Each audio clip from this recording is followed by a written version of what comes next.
Shalom, shalom. Let's do that again. Let's go.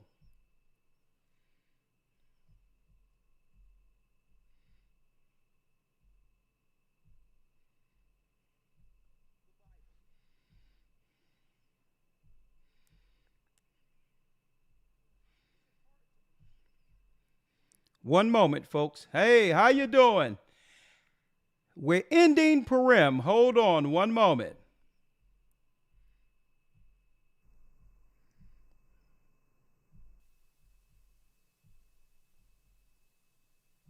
The Bible. Is it hard to understand? When it comes to reading the Bible, the first thing that comes to mind is the fact that this is the Word of God. The seals have been broken, and the truth is here. And when we go throughout the scriptures, when we go throughout extra biblical records, we find that the language that God employed, that He used to create the heavens and the earth, was the Hebrew language. Christ said, I came for the lost sheep of the house of Israel. But yet no one, no religious leader, no religious church out there anywhere can now identify the 12 tribes of Israel. Can we? God is quite simple, but it seems as if man makes understanding Him hard. What are those mysteries? The truth of your book and the truth will make you free. The Hebrew and Bible Academy. You're invited.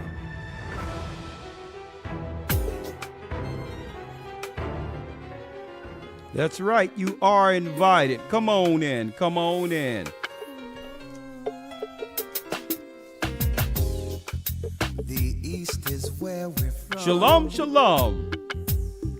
The 12 tribes Happy of Purim. Israel.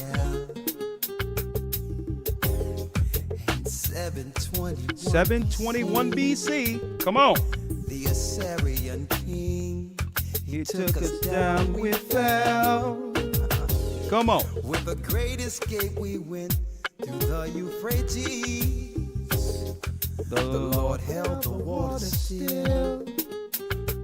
Come on. To a land where no mankind dwelt, we went. The 12 tribes of Israel. That's who we be. Manasseh, the Cubans, Ephraim from Puerto Rico, Naphtali from the Isles of Hawaii. The Lord is calling back Israel. Come on. Blessings, brothers and sisters. Simeon, the Dominicans, the highest gathering Israel. That's right. The Most High is gathering Israel. I'm Elder Ricard Shiar of the Gathering of Christ Church here with our weekly broadcast. Shalom to my brothers and sisters throughout the four corners of the earth. Actually, this week, we all have received an extra treat. Not just one broadcast since last night, Happy Purim, but the closing of Purim with our normally scheduled Wednesday broadcast. I would like to say all praises be to the Most High God of Israel, Ahaya, Ashar, Ahaya, in the name of Yeshaya, Warawak. That's the Most High God in the name of Christ through the Holy Spirit. I would like to invite you all and thank you all for being a part of this great awakening. That's right. I'm Elder Ricard Shiar here. And no soon as I get on the line, it took me an hour, over hours to actually set up this. And no soon as I began, what happens? You got it. The tracker rings. One moment. All right. We're going to put this to the side. Right on cue, right? That's right. All praises be to the Most High. And happy Purim to our brothers and sisters throughout the four corners of the earth. Boy, did we had a good time. We had a good time last night with the saints. I would wish the brothers and sisters throughout the four corners of the earth a blessed Purim.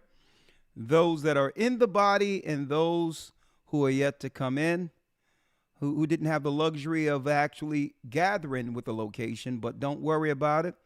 We are working on that to get a location in your locale. So don't worry about it. We're working on it, but happy Purim nonetheless. Man, the sisters, and they did a great job in decorating. It was so beautiful there. I mean, the gifts, the sisters came up with the gifts and all that, and we're giving out the gifts in celebration of our sister Esther, Queen Esther, during the time of the Persian Empire in the 5th century, in which she married the king. And as queen, that's right, she rid our people of an enemy, Amalek, okay? And Amalek is still working, okay? Now, and we have exposed that last night. So those who didn't see that, please go back and see that broadcast we did last night. Resounding, but at the end of it, a celebration, a giving of gifts, all right? In commemoration of what happened in our time in ancient Persia. How y'all doing? Everyone's saying happy feast, happy feast, happy feast. I'm trying to look at this and talk at the same time. So let me jump right into it, right? Let me jump right into it. Okay, hit the like button, please. Hit the like button. Okay, this week in the Hebrew and Bible Academy. Thank you, Sharon. Thank you. This week in the Hebrew and Bible Academy, we're going into UFOs and the Bible, exposing the gods of this world. Aliens aren't from another planet, okay?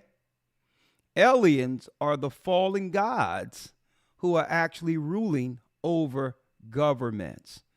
That's right. All elected officials in this earth have always reported to them.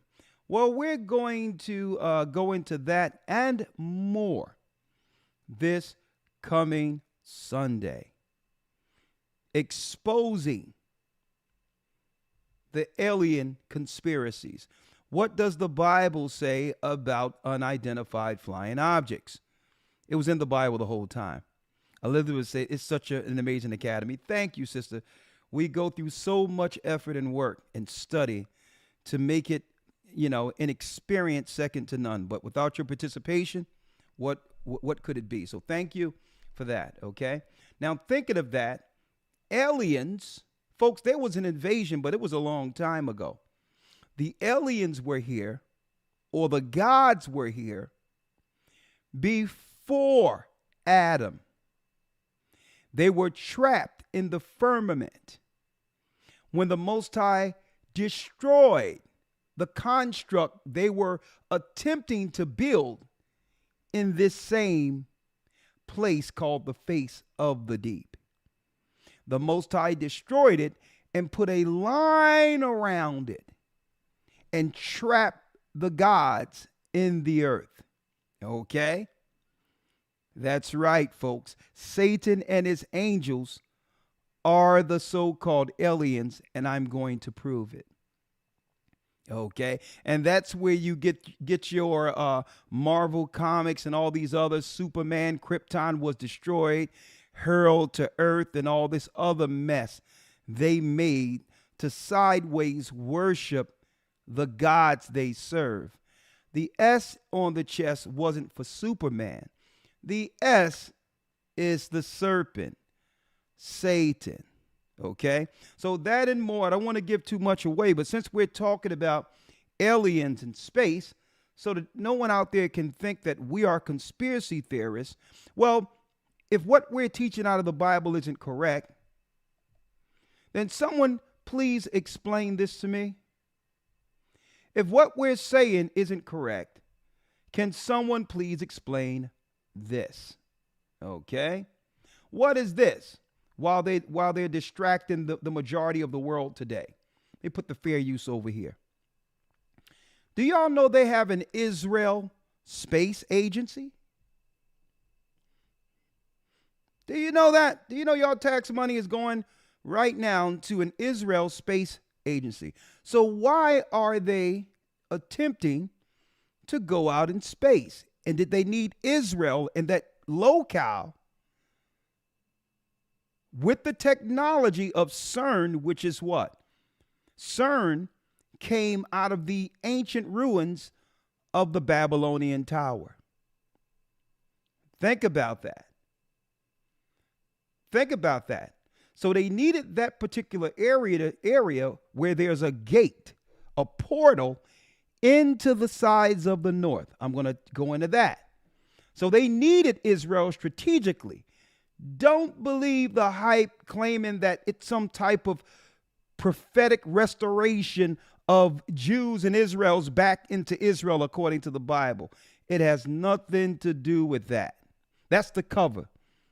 And that's the play on naive Christians who are willing to actually financially and spiritually help those who oppose the same Christ they serve. Okay? But going back to it, Israel Space Agency. Look at this.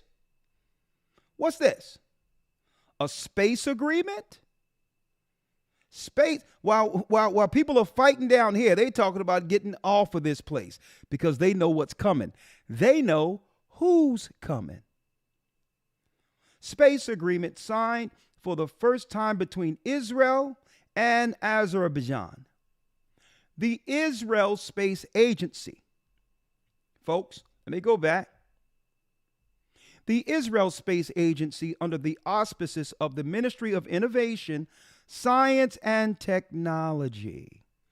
And here we go. Israel Space Pharma launches groundbreaking medical experiment laboratory into space. And you want to talk about experiments in pharma? Well, we're going to talk about that a little later after I'm ending this, right? But how many of you actually knew out there, folks? Huh?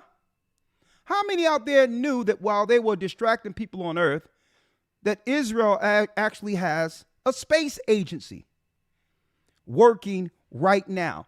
And guess what? No one in the earth right now is actually talking about this. No one. See, while they got people looking one way, we are looking through the lens. That's right, the heavenly lens, using the Bible to see exactly what they're up to. Right? So they get you looking one way, but then you'll see they're doing something prophetic that they're trying to get all of the citizens of the earth's eyes or sights off of. Folks, the Bible is real. So I'm going to be talking about that and more in the Hebrew Bible Academy this week. We're going into aliens, gods, that's right, UFOs, and the Bible. It's going to be taught like you've never understood it before.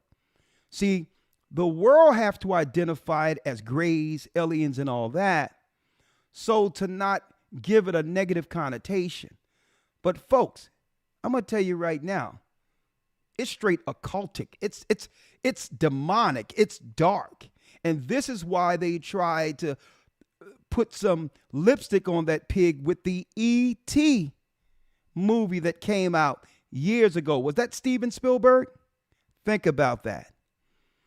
Trying to give good PR to demons, good PR to the fallen gods they serve in secret. That and more. You want to be there. historytimes.org. Now, let's jump right into it. I got lawyer on standby, but let me first start off. I usually, set the table with what we'll be going into today. As a matter of fact, we're going into Babylon's or America's final administration, actually, this evening. Hit the like button. Yes, yes, yes. Lord have mercy. Do we have a good broadcast that we've put together for you all today? So let's talk about it. Babylon's final administration. Years ago, when YouTube was in its infancy,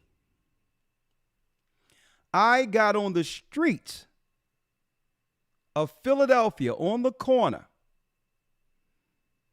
And I started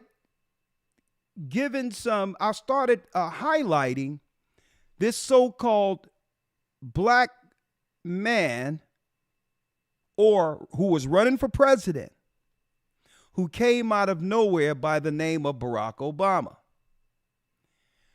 Kenyan ties.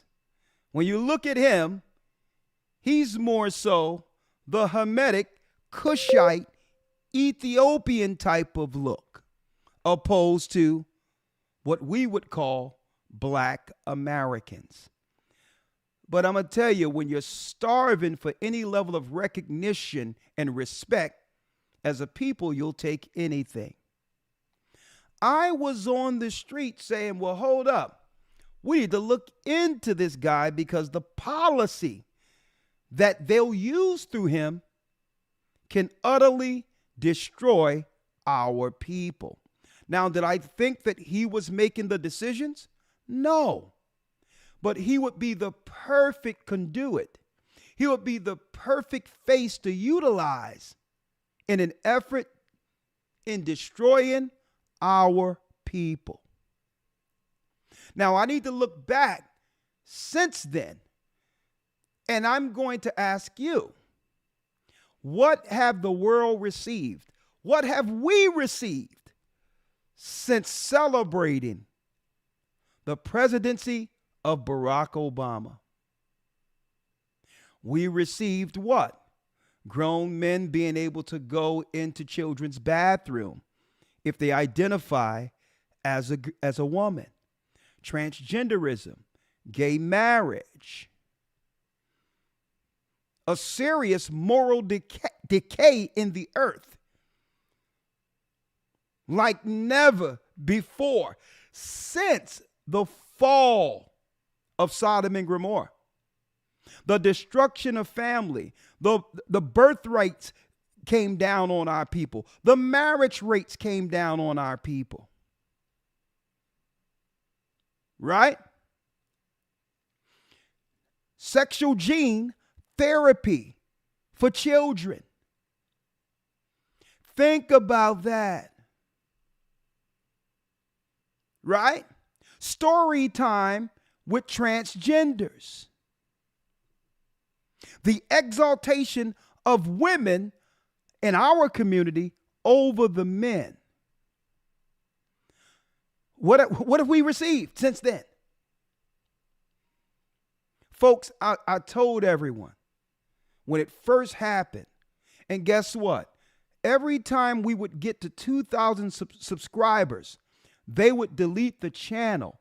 And that was before YouTube had these serious guidelines we're witnessing today. They would never allow this channel, when I was speaking back then, to go past 2,000. It was like clockwork. They knew that I wasn't violating, that I was speaking truth. It was like clockwork. No soon as we get to 2,000 subscribers, I'm talking about way back before Google purchased this and all that. And, they would just take down channels. I need y'all to think about that. And I was following the guidelines. And it wasn't because we know not to disrespect anyone. Okay? The Bible tells us, teaches us, as much lieth within you, be at peace with all men. Okay? We don't believe that any one people are monolith. We're not running around talking about the white man is the devil and all this other stuff, because that's nonsense. We teach the Bible as it is written. And I believe when we set our sights on identifying the policy, the dangerous policy that this man could actually do against our people, guess what, folks? I honed in. I said, this is it. This man could lead to the administrations of a total decline of America, where all of the power will go back to who? The 10 horns. And you notice they didn't use someone, they didn't use a child of someone who went through chattel slavery. You notice that. the descendants like Martin Luther King, Malcolm X, those who could relate to the struggle that would give one of us an opportunity one day to be president.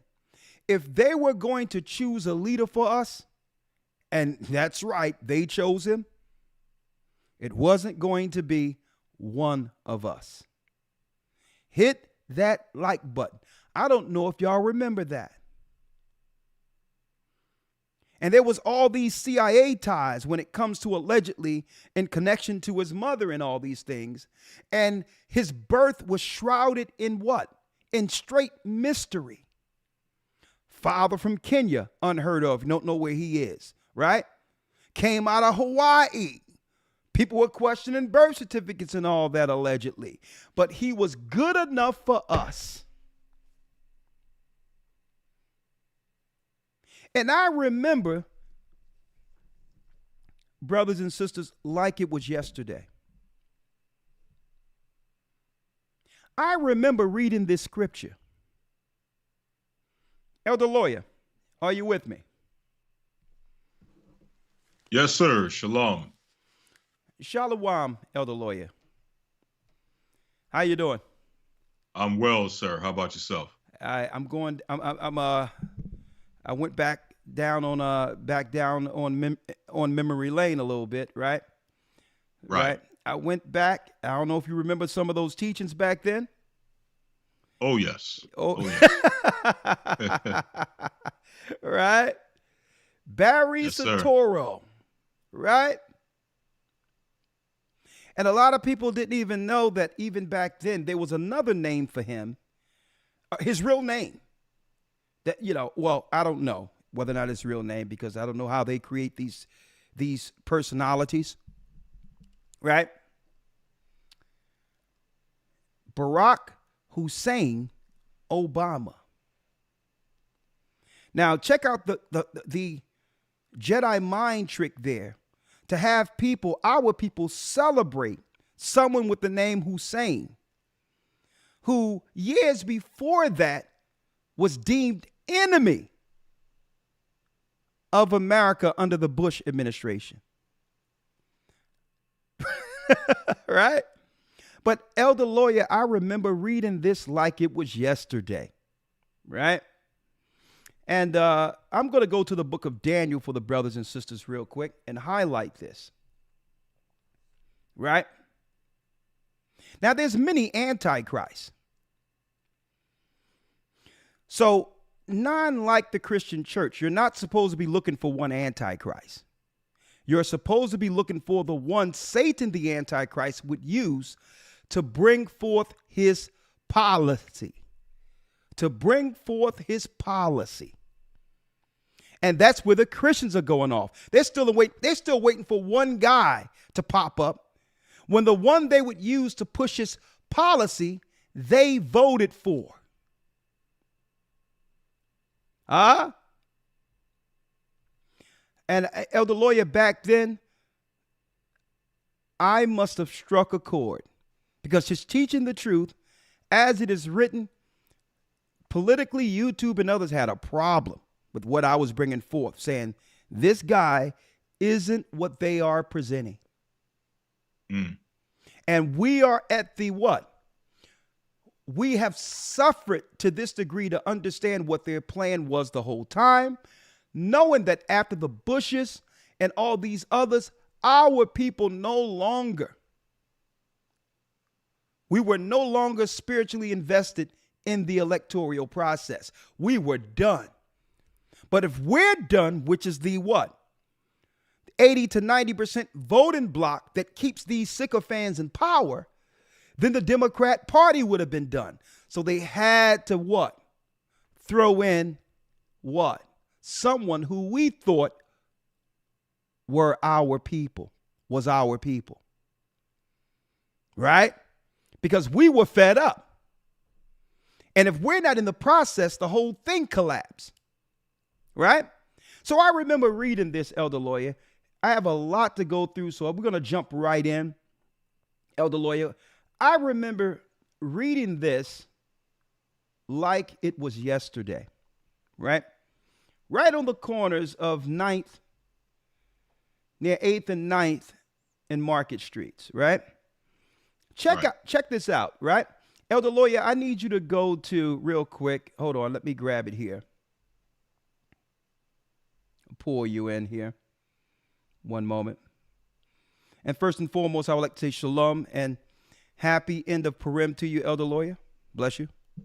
Yes, sir. Likewise. Happy Purim. All right. Let's go to Daniel, Elder. I remember reading this, brothers and sisters, like it was yesterday. Elder Lawyer, read 8 and 23 for me, please. Yes, sir. The book of Daniel, chapter 8, verse number 23.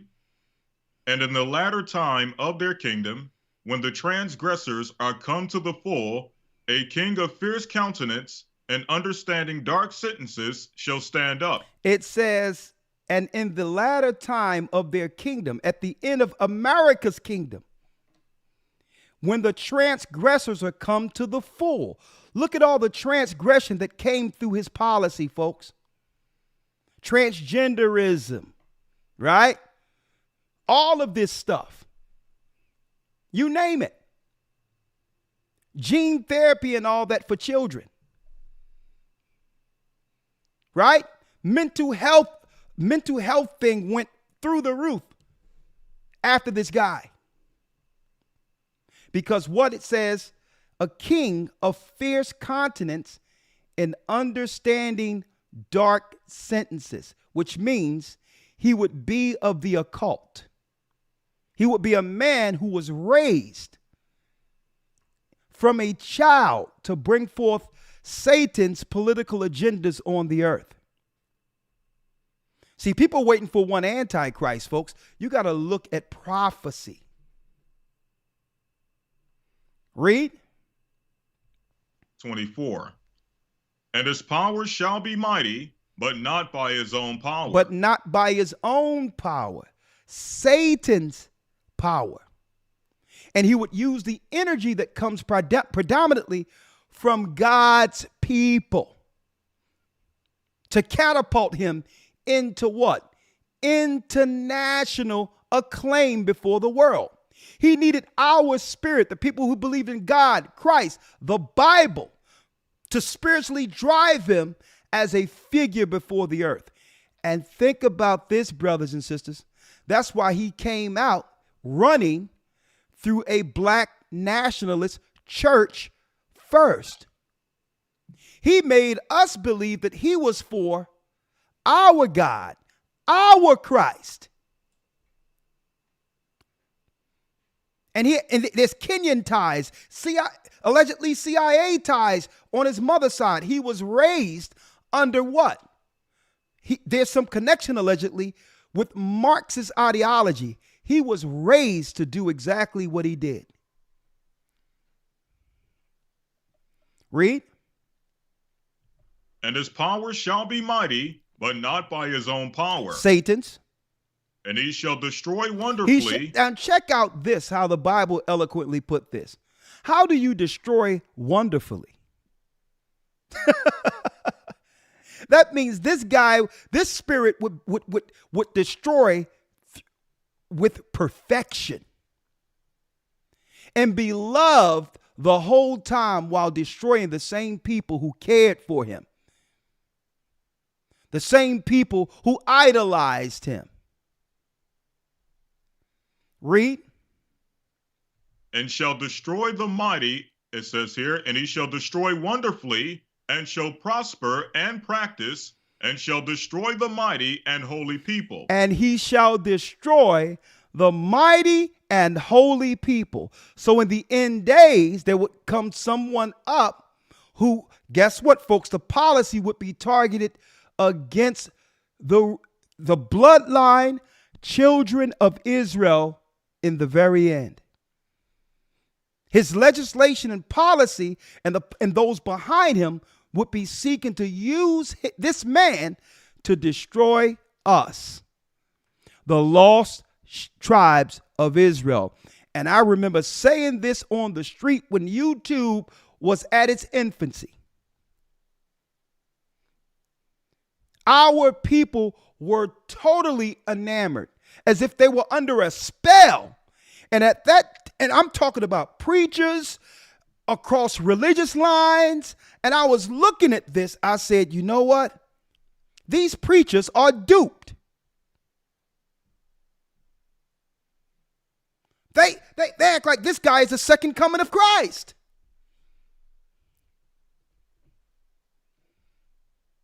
I'm like, they didn't go into his background, his upbringing.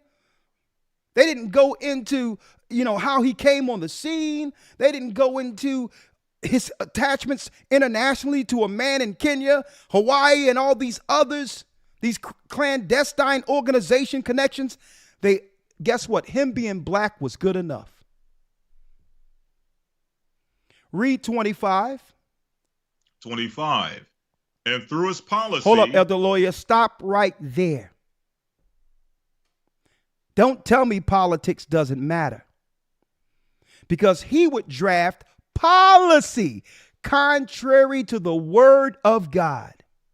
As if in the White House or in their councils, they have a Bible and stating, this is what God say don't do. This is what God say. This is what God forbids. And what we're going to do is draft law to convince God's people to do the very contrary to the word they claim to believe in. Think about that, folks. And through policy, what? A man can marry a man, a woman can marry a woman. And guess what? When that happened, the Pope was in the United States. He was in Philadelphia when it happened, as if there was some big ceremony in the spiritual realm to roll out Satan's program to destroy God's people. If you get our people to go immoral, folks, if you do this to our people, it's the end of the world. We're the only people by default who had some level of empathy, love towards Christ. Even though everyone have destroyed us, we still have forgiven people. We were the moral compass of the world until this guy showed up. We weren't perfect, but there was a balance. There was a balance. There was still believers in numbers amongst our people. And through policy, also he shall what? Also he shall cause craft to prosper in his hand. Come on. And he shall magnify himself in his heart. Come on. And by peace shall destroy many. And by peace he shall destroy many. Read. He shall also stand up against the prince of princes, but he shall be broken without hand. But he shall be broken without hand. It's showing, ultimately, brothers and sisters, Satan. But he would use certain people or kings and others, folks. That's right, elected officials to bring forth policy that would indirectly harm us. Look at this. Hit that like button because we are going in. Now, you know there were ties, Elder Lawyer, you brothers and sisters. He've always had ties with the Clintons, right? Now, when Hillary was running, Elder Lawyer, they had a policy in place to actually open up the borders, right? And they was rolling it out. They were claiming and stating that we need a world without borders, right? During running up into the election. I'm going to show you this. What we're seeing now, they wanted to do back then. Also, there was some Epstein ties, and all these others. Pizzagate, when it comes to questions concerning what's going on with these elected officials and children and all that. That was in the air. And magically, eventually, some of it went away, right? After Trump was no longer in office. Not to say Trump is guiltless. Let me make that clear. This is not to say that Trump doesn't have issues. I'm showing you politically what went down. Elder Lawyer. That's Yes, right, sir. folks. Hit the like button. Babylon's final administration is what we're talking about. And we're starting back when we were first started teaching. The Gathering of Christ Church was just a few brothers on a corner teaching. And it's surreal. Everything the Most High showed us prophetically came after our people began to believe in this man who was connected to the Clintons and all these things. And I remember, Elder Lawyer, when Hillary was running, she had a plan to open up the borders. It would have happened earlier, I believe, right? But anyway, I'm talking about the borders being open was part of the policies they were bringing forth. And I don't know if y'all remember this. She went on the Breakfast Club, Fair Use, to pander to our people, right? You had also Barack Obama on the campaign trail, right? Supporting Hillary against Trump, right?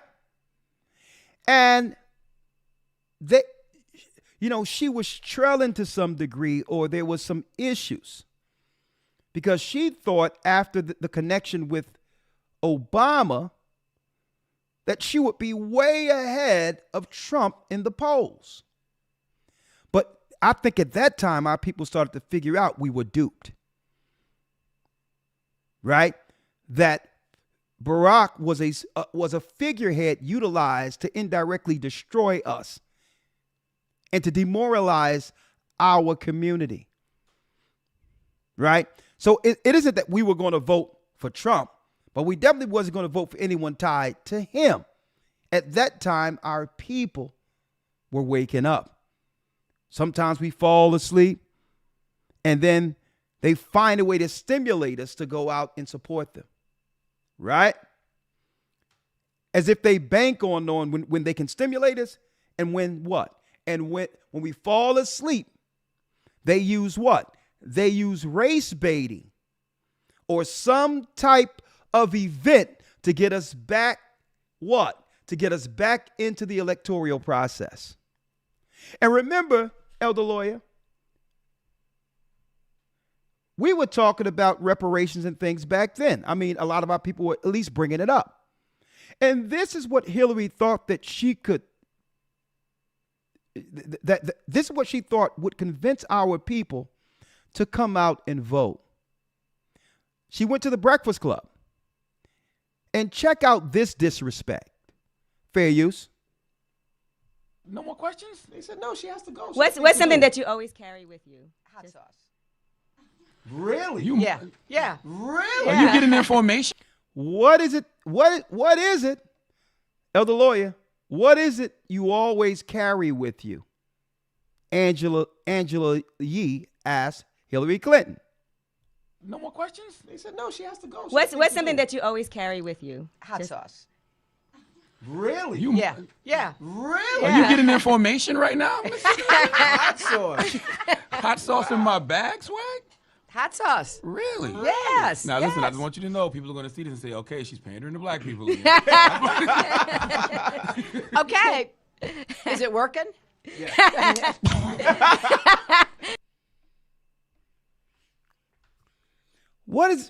Tell our people, just tell the people, what exactly do you carry in your pocketbook?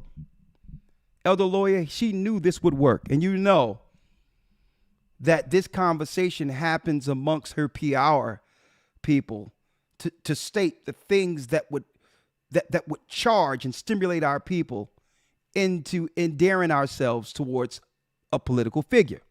They say, man, you got to mention that hot sauce. Mm-hmm. Okay? Okay, they give business grants. They give all types of stuff to the immigrants that come into the country. Businesses and all this, housing and all this. But what they have for us is the fact that she walks around with hot sauce. Okay? She didn't say, no, I got some cash in my pocket that's going to transfer to legislation to help these people. And you know what? She crashed and burned. Right? Now, Elder Lawyer. Yes, sir.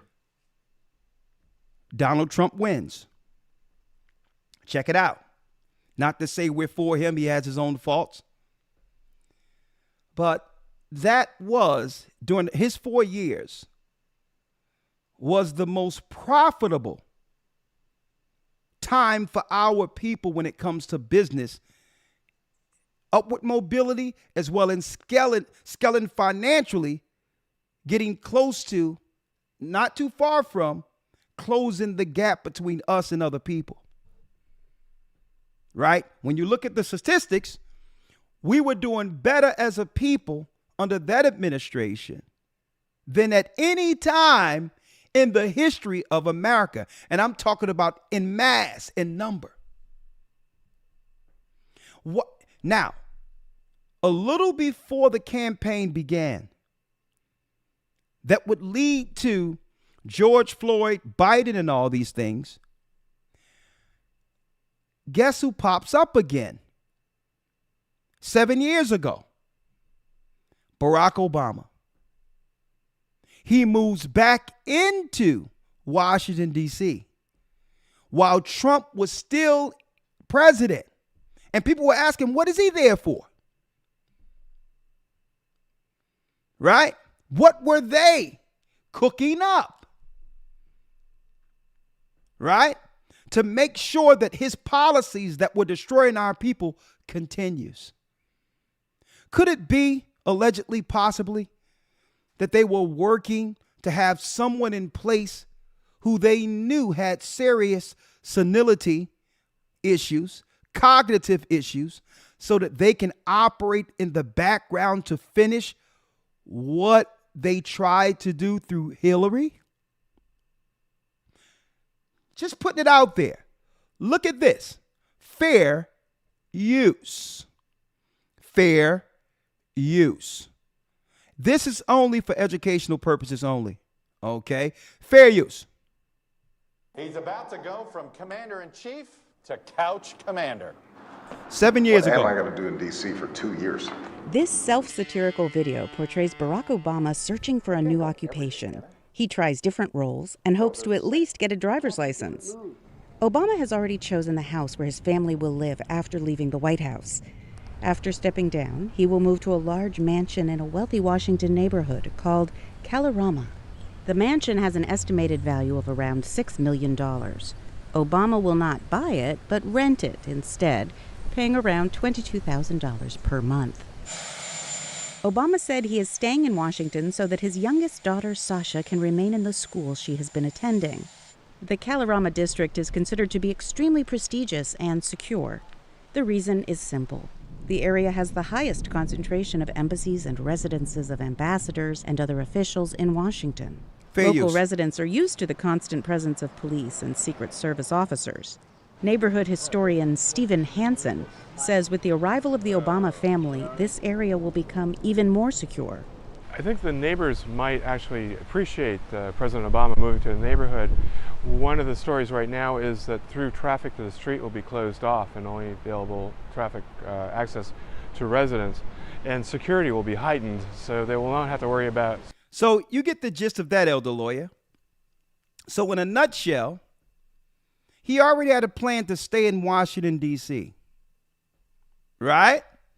So to make sure that the policies in place, that the powers that be could still utilize him to finish what he started. Right? So now he has a place. Right? In D.C. Eventually, he gets in power. Now, check it out, Elder Lawyer. When I say he gets in power, everyone knew that if it wasn't for Melvin Bolletts, George Floyd, chaos on the streets, rioting, and all these things, everyone would have recognized that Biden wasn't present during that whole run-in to become president. They really rolled him out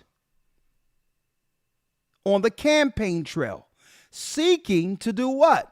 Seeking to cover the fact that something was going on with him when it comes to what?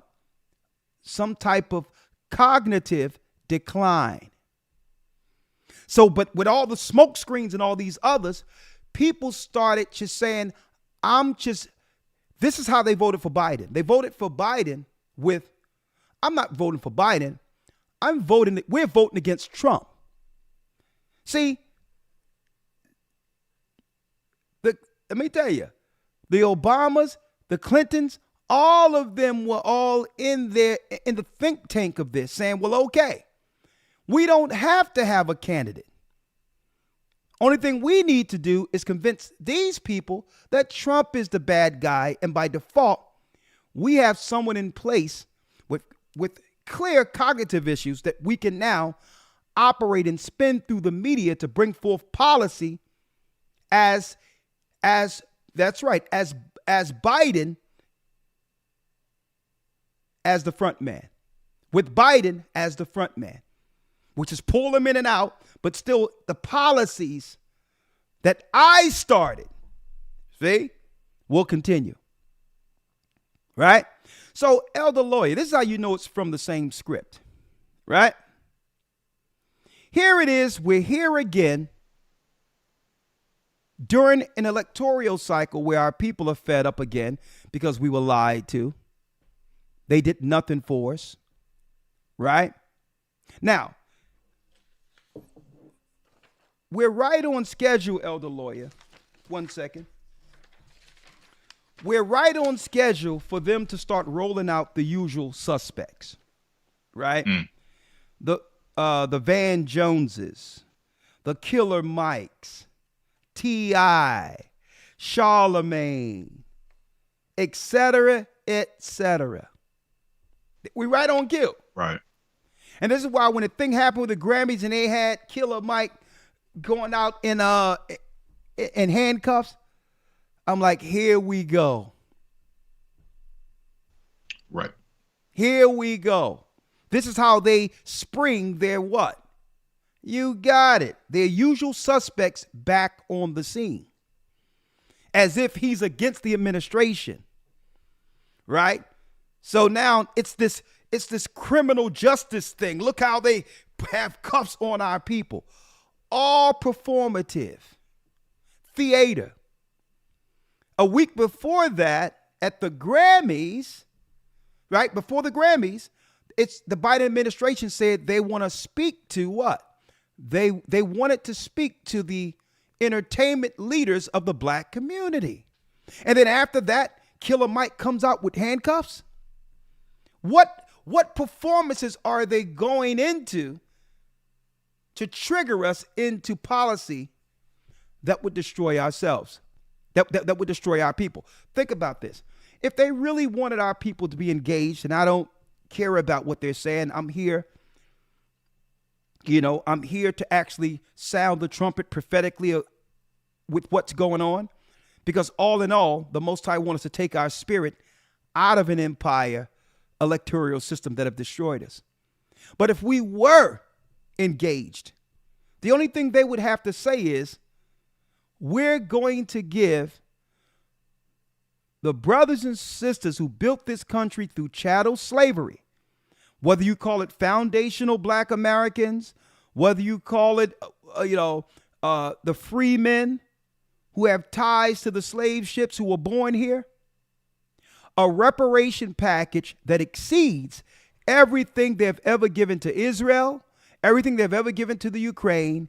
We're going to distribute it amongst these people to show that we have serious sorrow and remorse for the suffering of the same people who've built this country for nothing and have given everyone in the earth, even those who come to replace us, a head start. If they said that we promise we're going to give y'all even more, our people will jump right back in. Right? It's not about, but this is what they're going to try to tell us our issues are. They're going to try to tell us that they really need to ramp up criminal reform. That's an insult. We're not all criminals. So that's an insult. Voter suppression. They're going to say that we got to do something about voter suppression. Listen, we don't care about that. Our people vote when we want to vote, and Barack Obama was the proof of that. So we're not stomping for some voter suppression law or college debt relief. That's ridiculous because all of us didn't go to college. And it's the people, it's the hard workers, the blue collar people who didn't go to college, who, if they were to have college debt relief, it'll be the people who didn't go to college paying for the debt relief. But these are the things they're going to try to make us believe is for our people. Okay? And they know that our people are saying, nah, y'all going to have to break us off like Pharaoh broke off the Israelites coming out of Egypt. Reparations is really the only thing, the only policy our people are actually speaking about. The only. Because if you got money, you're not going to be a criminal. You're going to put it into business. Right? If you got money already, you don't have to worry about somebody coming in and doing something against you, because you don't have to worry about the law stepping in, because you got a financial wall to help you stave off the enemy. See? You can dictate scenarios. Then this is why they're not going to give it to you. But Elder Lawyer. Yes, sir. So here's the playbook now, right? Here's the playbook. This just happened the other day, Elder Lawyer. And I need to blow this up. See, Hillary said, you know, I got hot sauce in the pocketbook. We got Biden and the press team in front of a chicken spot.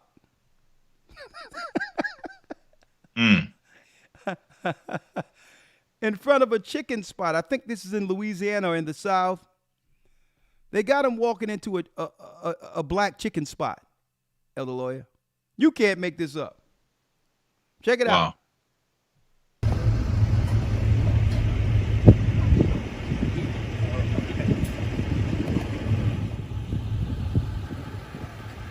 Meanwhile, and one point there to go a little bit deeper, among black men, Trump actually wins by 3 points in this poll, 49 to 46. Shocking. It's shocking. Fair use. First of all, overall, the Biden-Harris coalition could be called the Humpty Dumpty coalition right now, just falling apart. Now, notice, Elder Lawyer, they're starting to burn their political connection to Biden. And I remember like it was yesterday, I said, they have him running with these cognitive issues with Kamala as the smokescreen. She was running more than he was to coax black women into believing that they should get behind her when she don't have nothing to do with black women. And I said, because normally no one would actually vote for Kamala. So that now, if something happens where eventually they'll burn Biden, they'll have Kamala there and have to match her with someone else. I said that. Why? You don't need to be a prophet to understand that. It's not in the Bible. These guys roll out the same plan every time, the same blueprint. It's falling apart. The Latino vote on the ground, the youth vote on the ground, the black vote on the ground. This is not good. Now, there is a year to turn it around. He say there is a year to turn it around. So here it is. This guy right here thinks our people are stupid. Okay? Watch this guy. He's very eloquent. He's talented. Okay? He usually sounds empathetic.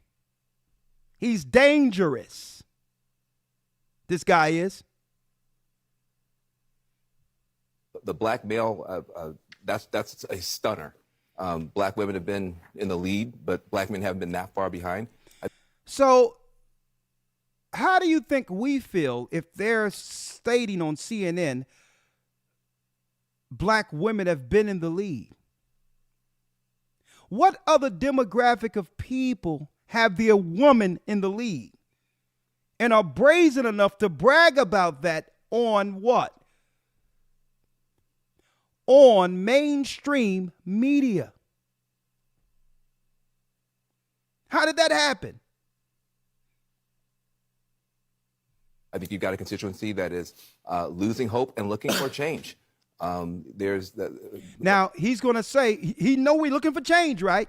Speaking of black men, Judah, let's see the change he believes will get our people, black men, engaged. A lot of the things that black men were voting for didn't happen yet. Nothing yet on voting rights. Black men never said we wanted voting rights. Okay. Black men can vote. What are you talking about? Nothing yet on police reform. We don't care about police reform. With money, we can defend ourselves. Nothing yet on criminal justice reform. So we don't care about criminal justice reform because the majority of us aren't criminals. You see this, folks? So they use a black man to lie before the public, claiming that this is why black men are frustrated. Liars. a lot of those issues that were important for black male voters haven't been. No, that was never important for us. So now we know the talking points that what? That the entertainers and others are going to be utilizing and stomping for publicly to claim this is why black people aren't engaged. Get ready for it. Addressed yet, and the economic pain is real. Now, yeah, the economic pain is real, but you notice he's going to move fast off of that when that's really the biggest issue.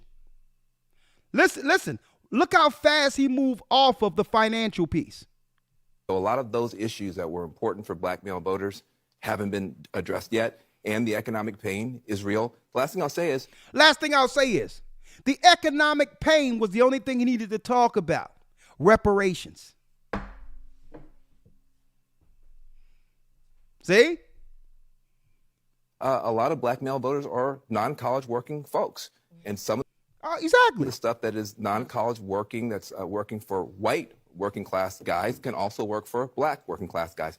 But you can't just expect for black men to stand in long lines, or black women to stand in long lines, get nothing done on policy specifically to them, and then stay in this coalition. All right. Okay, what you got here, y'all? You got Biden with a brother eating some fried chicken. You can't make this up. Folks, you can't make this up.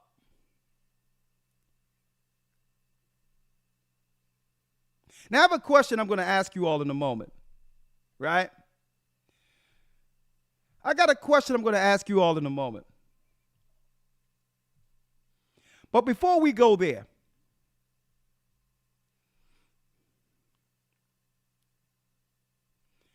I need y'all to check out what's going on here. You can't make this up. Do they think we're stupid? Do they think our people are stupid? And I have a question. I want y'all to answer this in a moment. Right? But, Elder Lawyer, let me, Biden's response to special counsel hurt or help him? Folks, there's a special counsel that stated that what?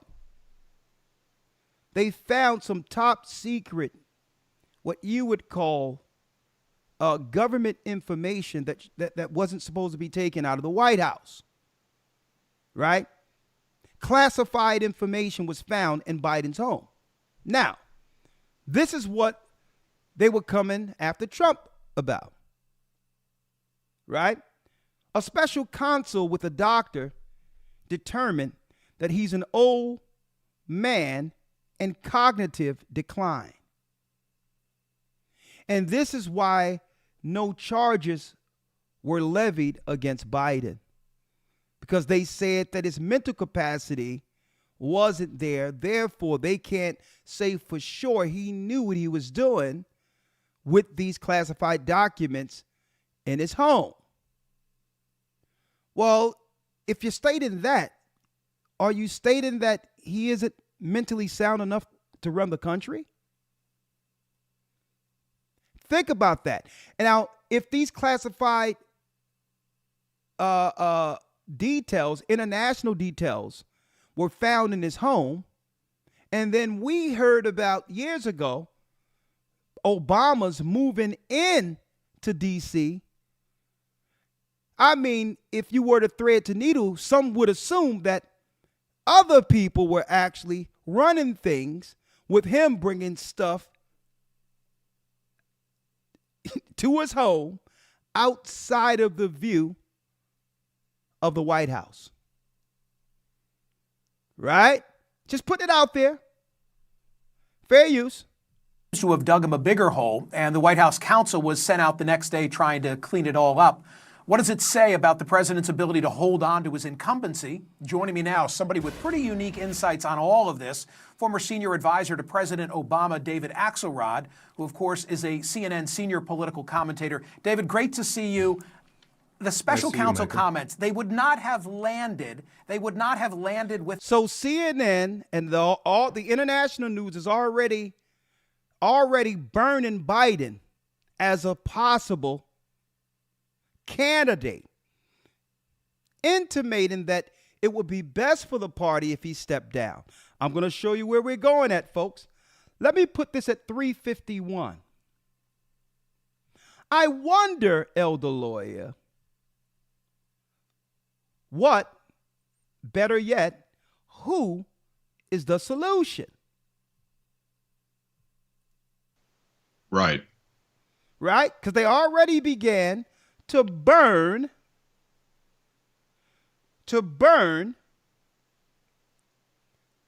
Biden, right? They already started burning him. I told y'all years ago, this is what's about to happen, right? Listen. Look at who Vegas odds makers are saying have the best chances of being elected this fall.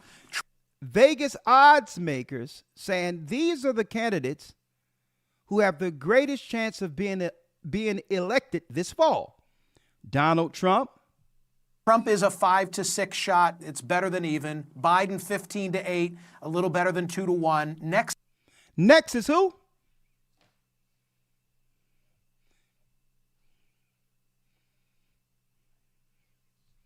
You can't make this up. Folks, the material writes itself.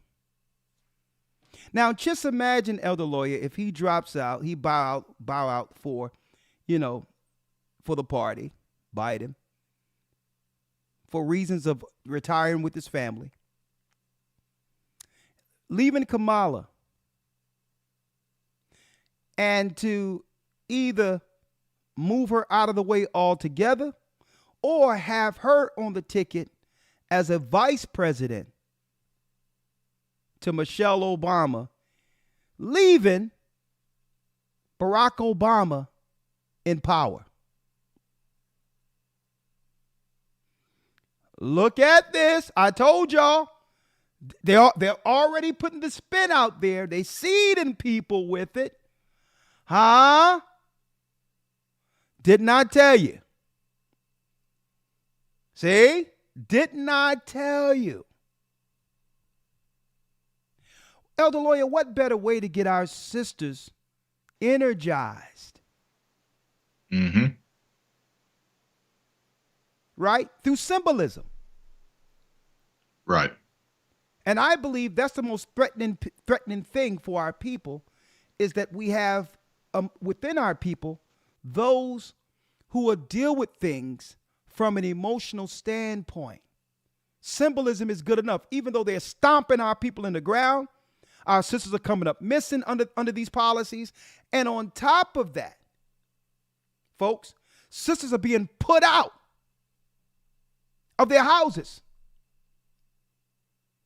I need y'all to think about that right now. They're getting put out of their houses. All of their money is going to immigrants and all of that, folks. And we thought that the man, Barack Obama, years ago was going to be the one to solve the financial problem in our community. The disparity of what?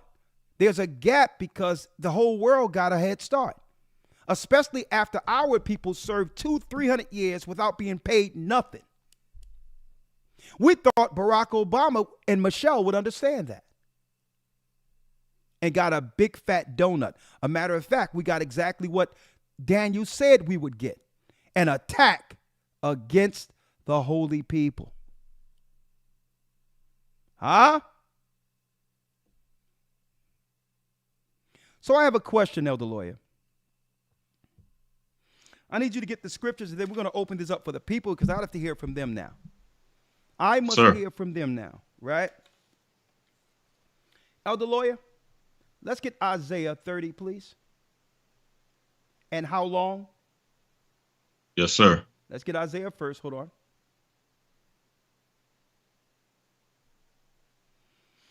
I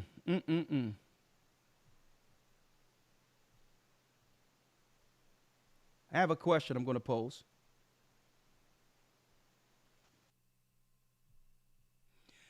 Isaiah 30, verse 12. Yes, sir. Let's read it. Isaiah 30, verse number 12. Wherefore thus saith the Holy One of Israel, because ye despise this word, and trust in oppression and perverseness, and stay thereon. It says, wherefore thus saith the Holy One of Israel, the God of this Bible, the God who sent Christ. Because our people despise the word and trust in oppression. We'll despise the word which puts us under the Most High's hedge, his grace, who gives us wisdom to navigate through this world. We'll despise his word, the Bible, and we'll rather trust in those who've oppressed us. And what? Perverseness.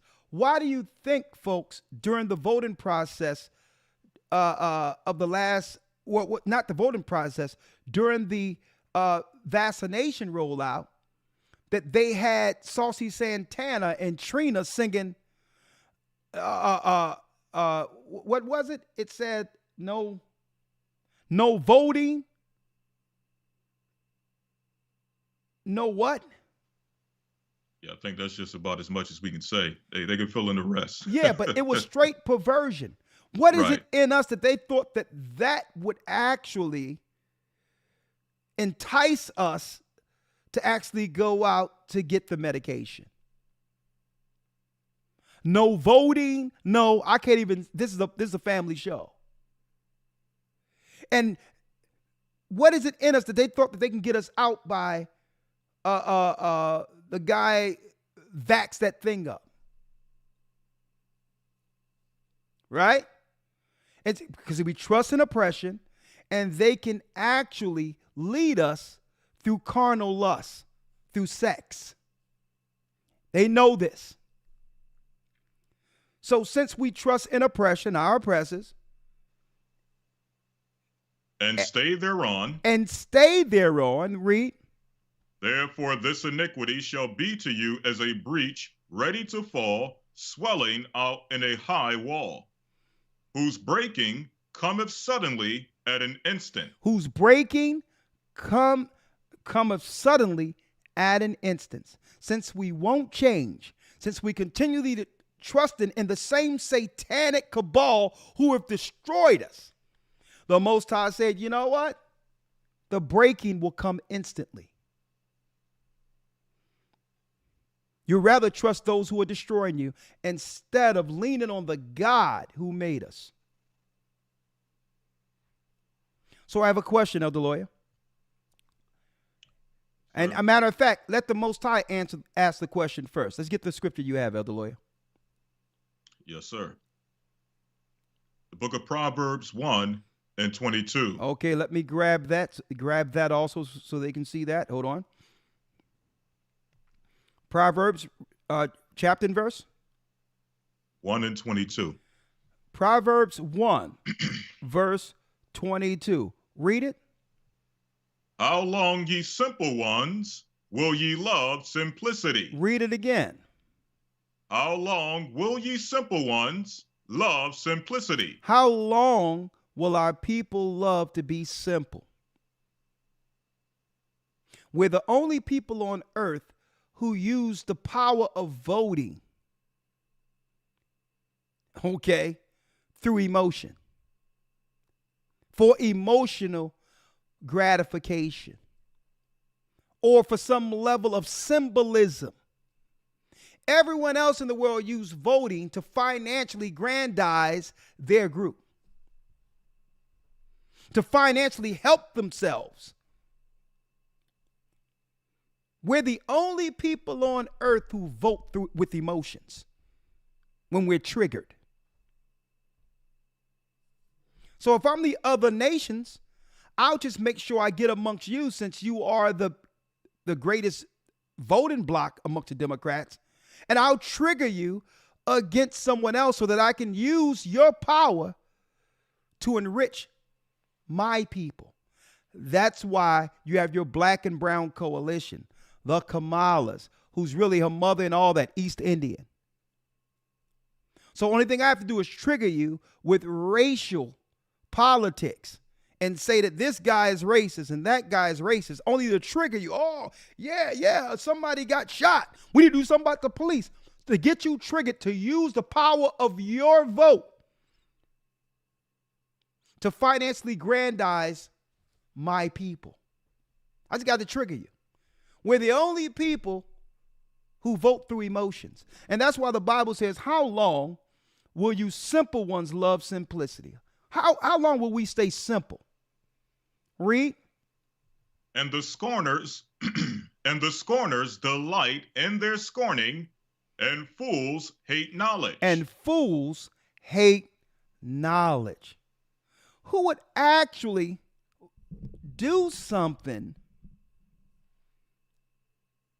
Who would use the strength of voting? And think about this. I hear this all the time, Elder Lawyer. Oh, yeah, our people died for the right to vote. Well, just look at it from that angle. If we went through all that to vote, why waste it on emotion and not get anything out of it? Exactly. If you're going to tell me our forefathers were sprayed with water hose, was hung and all that for the right to do this, why do it so that others could benefit? Mm-hmm. Think about that. The Chinese, and they got a whole country, folks. They can come over here and they get more than you as a minority. And they have a whole country. India has a whole country with their people. They didn't build this country. They came in on the backs of what? Civil rights, where our people suffered. And they get more than you.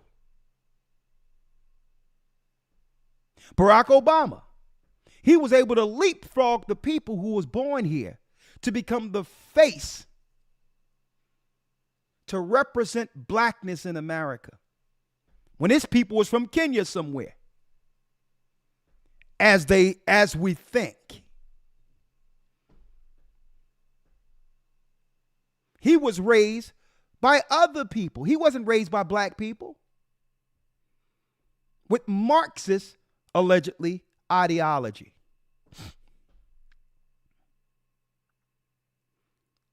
So here's a question.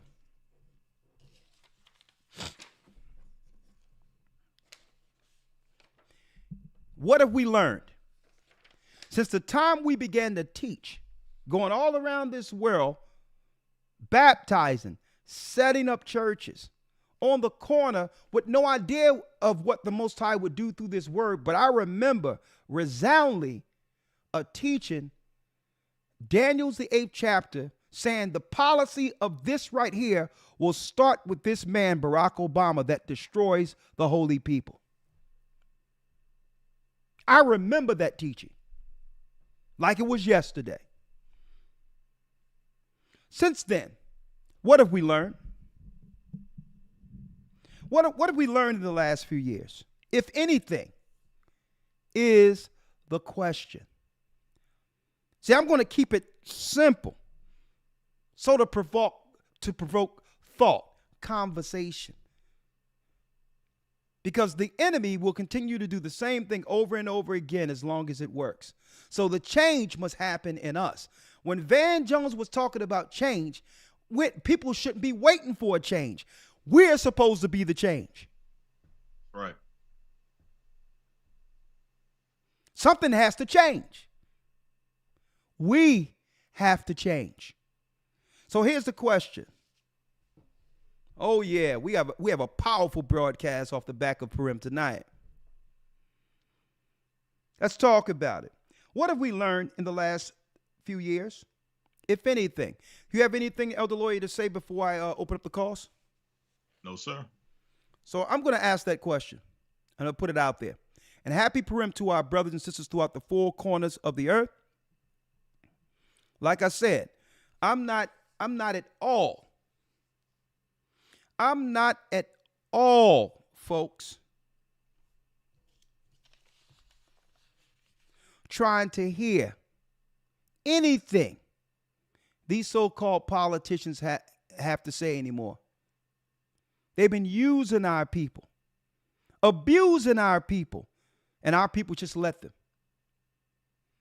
So I just need to know, is it going to be just the same old status quo? Are they going to find the magic ingredients to get our people out there again to vote, to actually participate in a process to destroy themselves? That's a question. Now, I have another video I'm going to show in a couple of moments, because this same administration, the political machine, was behind coming into our communities, getting us to take the stuff. And now looking back, us taking the stuff has conveniently made room for the replacements. Our people are sick, falling dead. You have a lot of people, I'm seeing sisters having miscarriages now. Cognitive issues, mental illness issues arising out of nowhere. Could it all be attached to that decision? That's just a question. 515-605-9327. I'm going to just call in, Elder Lawyer, real quick, all right? You don't have to go off. Yes, sir.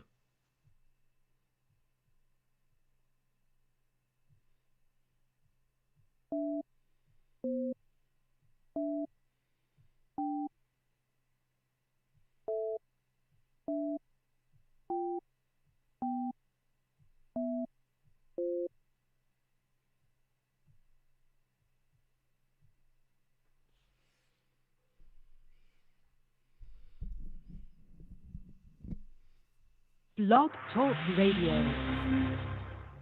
Welcome to Blog Talk Radio. Please hold and you will be able to listen to the show. Unmuted. All right. Thank you, Elder Ramar, for holding serve. If you come in, please check in with Elder Ramar so I can see a name on the dashboard. It makes it simpler to actually have a name going into each phone call, okay? And again, for the Academy, we will be talking about aliens, right? We're going to be talking about the gods, the fallen angels, UFOs, and the Bible this coming Sunday. And we will also be going into why Israel and America has a Space Force. What are they doing out there this coming Sunday?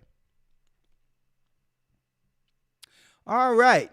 661. A matter of fact, let's start with Kaim, 470 area code.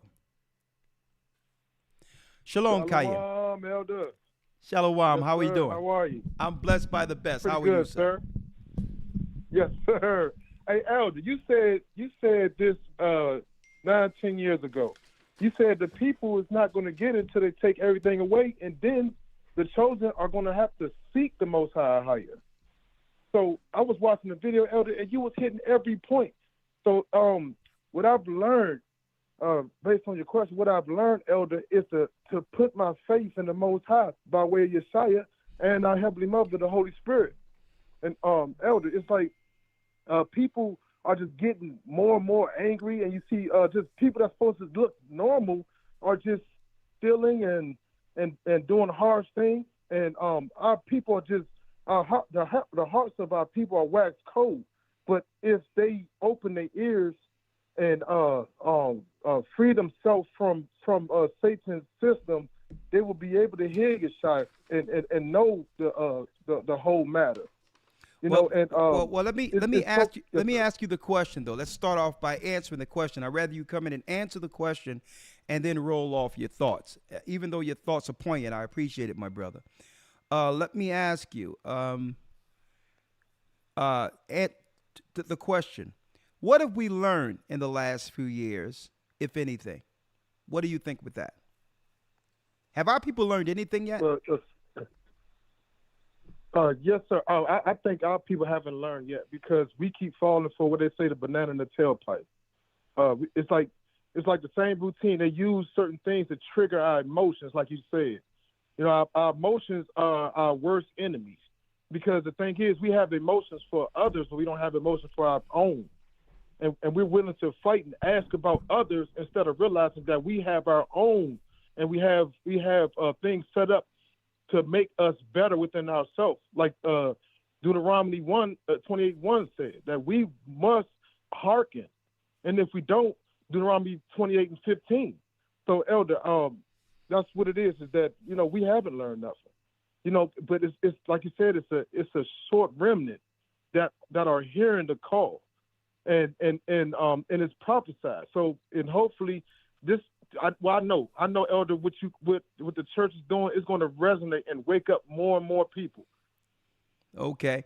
Well, I'm going to ask you this before you go, because I believe they're going to bring in Michelle Obama, and she's going to go into the racist history of our people, of how the racists have always destroyed our people. And it's time for us to stand up as a people, as black people. And Trump represents everything our people have struggled to rise above. I mean, I could write the script for her if you want. This is what she's going to be using. Michelle Obama being a black woman speaking to black women's issues, right? And on top of that, she's going to be going into racism, race baiting. Hey, somebody hold this, clip it, understand? I said it first, okay? This is where it's going. Thank you, my brother.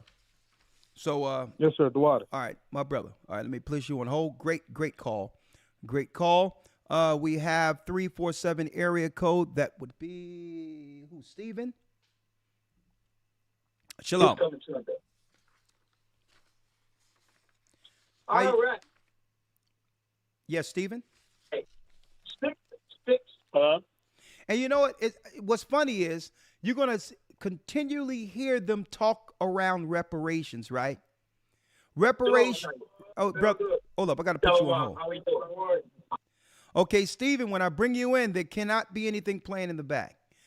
Let me tell you, they all know the only way to really solve issues with our people in America, I'm talking about the descendants of slaves, those who came off slave ships, is reparations in the form of cash payments, not in the form of some cards, not in the form of some other legislation like bridges and all these other things, which is actually what? Functions of government. They're going to try to say reparations is putting money into recreation centers. No. Reparations is cash payments. What you're doing to Israel after World War I and World War II, after the Holocaust, that's reparations. Okay? What you're giving the Ukraine, that's reparations. Cash money in pockets and let people decide what they're going to do with it. That's reparations. So they try to talk around this, folks, as if they don't know what the key issue is for our people. The number one scenario that our people are stopping for, not criminal reform, not debt relief for colleges, none of that crap, not voter suppression. Reparations is the only thing on the table. Cash payments. Okay? That's the only thing on the table for our people. If you're going to offer something, if you ain't offering that, you're offering nothing. Okay? You got illegal immigrants coming into the country from China and all these other places and getting a car at $1,000 a month for food, while our people on the street suffering who built the country. Don't let them race bait you, folks. I'm bringing you back in, Stephen. Hopefully nothing is playing in the background. Yes, Stephen. Shalom. Shalom. Yeah. I posed the question, what have our people learned, if anything, within the last few years? You have anything to say on that? And of course, anything you like to say, I'm open to hear. Well, as you stated before, sir, that only a few of us have come into this understanding or knowledge. And unfortunately, most of our people are still living in the world and going by the way of the world. So anything that sway them to that they throw out there to sway them to do their bidding or to follow their guidelines, our people are unfortunately falling for it by droves. I got one question to ask you. I got one question to ask you real quick. I'm going to let you go on, but let me answer this. Someone says here, I stopped looking for reparations. Listen, I'm looking for what the Bible said gives, right? I'm not even looking for reparations, right? But the whole deal is, the insult out there is knowing what the issues are that our people are bringing up, to know what we're saying in number when it comes to policy, yet they ignore it. That's the problem. Okay, so I'm not waiting for it either. But what I'm saying is they're claiming they're offering something, but will ignore what they give everyone else, ignoring what the people are saying they want. And the example, look, brother, and the example is what they give to other people. That's the problem. You can't say it's going to be a problem giving it to the people who built the country and then give it to strangers in other countries who had nothing to do with paying into the country. So that's the insult that they're doing. Hold up, let me show this real quick. Here's the insult. Hold up, brother. Hold on, brother. I have to show this. Here's the insult right here. And I showed this last night. Here's the insult. That's the insult right there. January 15th, 2024, this year, reparation bonds could unlock $300 billion for Ukraine. How can they get reparations from the United States? That's the insult right there. So don't claim you can't do it. So brothers and sisters, do I expect it? No. But what I'm saying is they know what reparations are. They know what our people are asking for. And they get these pundits, these puppets to get on CNN and all that to talk around it. That's the issue. And this is what God says. And if they did give reparations, that would be the right thing to do. Ezekiel 33:15 said, if the wicked restore the pledge, give again that he had robbed, walk in the statutes of life, he would live. That means to restore or indemnify the people you use to build this empire, folks. So no, we can't expect nothing but the norm. I know we can't expect anything because they measure their greatness through our poverty. But the question is, are our people recognizing this? And will they get on code? I'm sorry, brother. Go ahead. I'm sorry. Go ahead. Straight disrespect. But go on. I'm sorry. As I was saying that it matters. It matters not what they offer, because they will never really give us reparation. Exactly. It's like they dangle a carrot out there in front of you just for just to be snatched back. Yeah. But this knowledge of that they would never give us reparation was really publicly clear when the situation that happened with Ice Cube, where he was looking politically for them to have some type of reparation given back to our people. Yeah. And everybody was like pushing him to a side or making him to be out as a joke. Yeah. So again, have we learned anything? Or you think our people are going to fall for the same thing again? Do you think, brother, and be honest, right? Unfortunately, yes. I think they're gonna fall for the okie doke. They're gonna see a black woman, especially I hate to say it, especially our sisters. They're gonna see this and they're gonna think women empowerment, and they finally go to get their leg up and get their acknowledgement, and they're gonna fall for the whole thing. Yeah. And you know there's debt forgiveness they already have on the books for high earners, those of Yale and Harvard and all that, right? Yeah.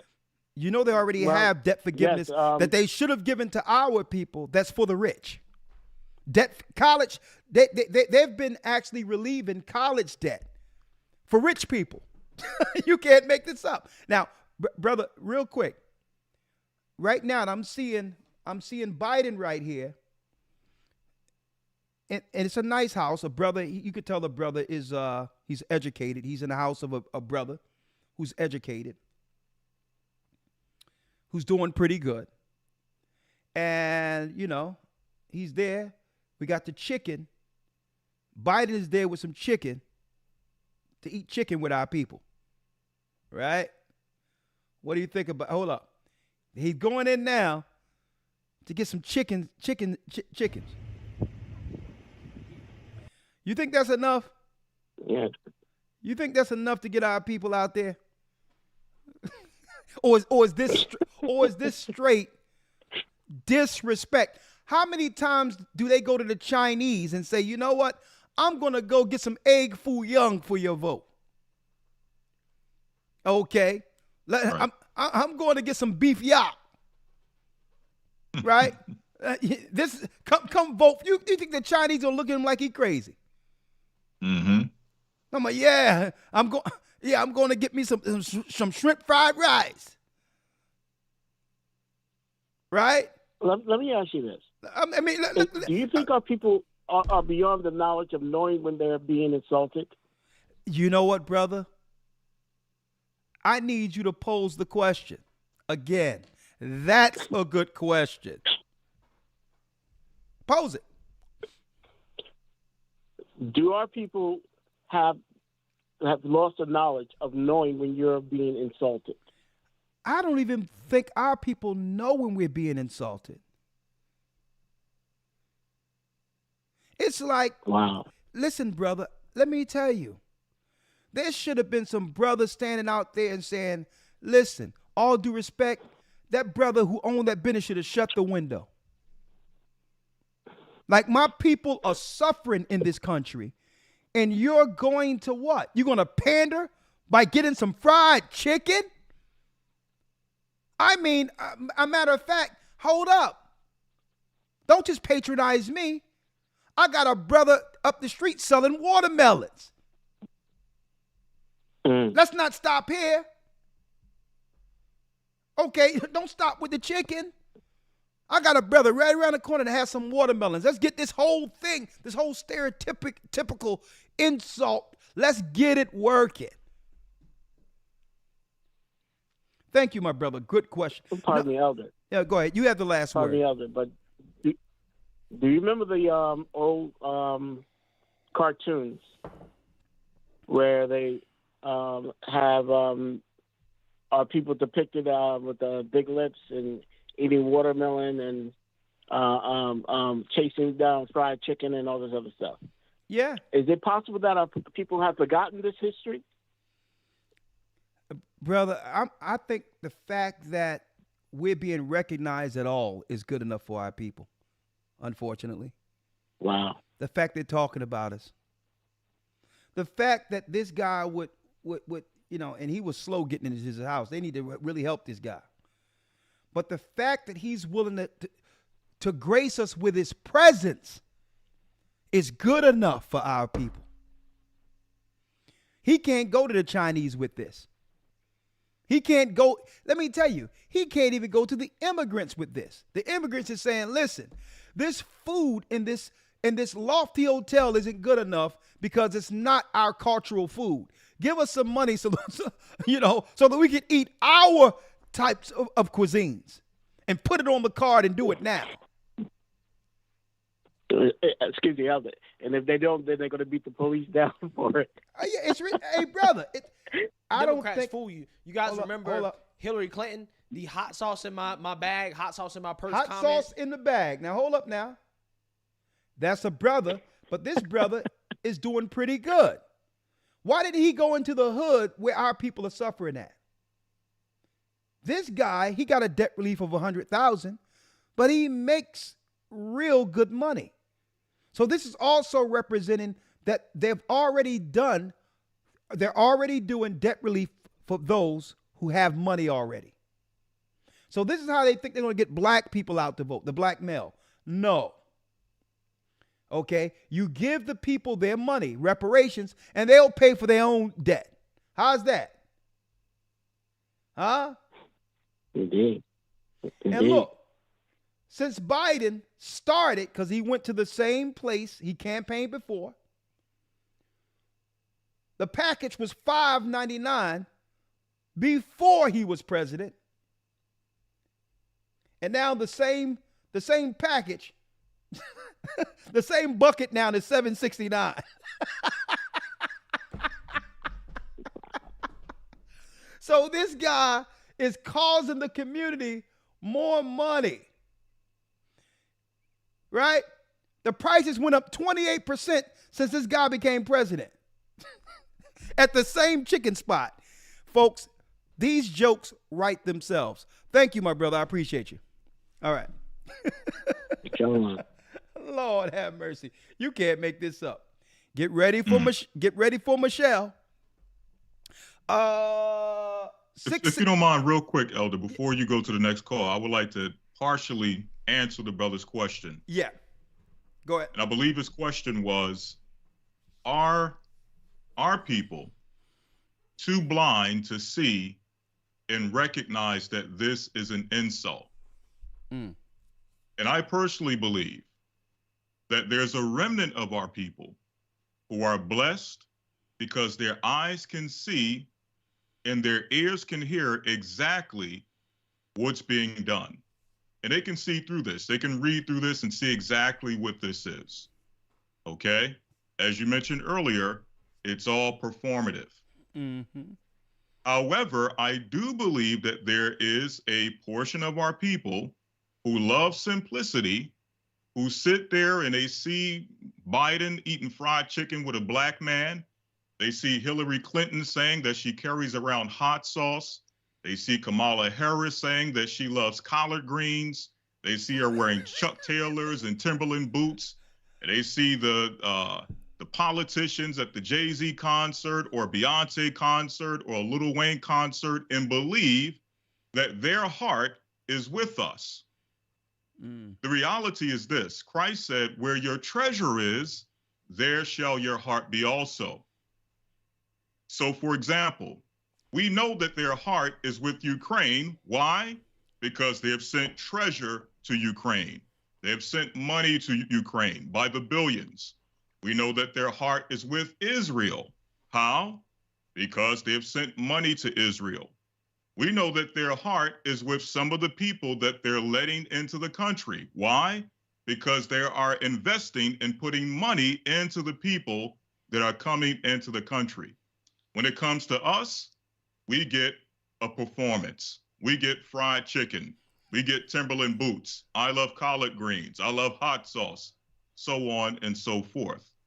Showing you that their heart is not with us. They have no compassion for what we're going through in this country. And therefore, as you mentioned, I personally do not believe that they will give us anything. But I close with that.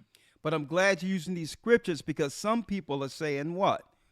Well, it's the Bible. Are we supposed to be expecting anything under certain circumstances, right? Mm-hmm. When the Bible speaks of what?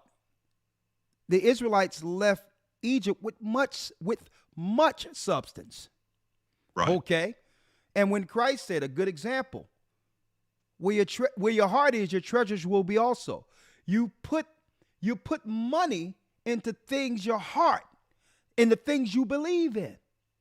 Mm-hmm. So if you really believe, or you are really sorry for what you've done to our people in this country, you would give reparations. But like you said, Elder Lawyer, they're showing where their heart is. Ukraine, Israel, Chinese, immigrants. Mm. And the disrespect, Elder. At one time, the Breakfast Club was what? The most watched radio show for the young demographic in the world, not just the country. Right? Right. That's how popular the Breakfast Club was. And when they campaigned, it had an opportunity to speak to our people, to say finally, what is it that they had about them that relate them to the plight of our people? Hillary came with the answer. You want to hear it? No more questions? They said no, she has to go. What's something that you always carry with you? Hot sauce. Really? Yeah. Really? Are you getting information right now? Hot sauce. Hot sauce in my bag, Swag? Hot sauce. Really? Yes. Now listen, I yes. just want you to know, people are going to see this and say, okay, she's pandering to black people again. Okay. Is it working? Y'all see that? Mm. Hot sauce. Then she asked, is it working? Is it working? And now he's in front of a chicken spot. You can't. Let's go to the next call, please. All right. 661 area code. This is Shade. Shade has a comment. How you doing, my brother? I'm doing well, Shade. Where you from? Oh, I'm from California, from Bakersfield, California. Nice speaking with you. You think our people learned anything within the last few years since being duped and taken advantage of? Have they learned anything? And if so, you don't think so? No, brother.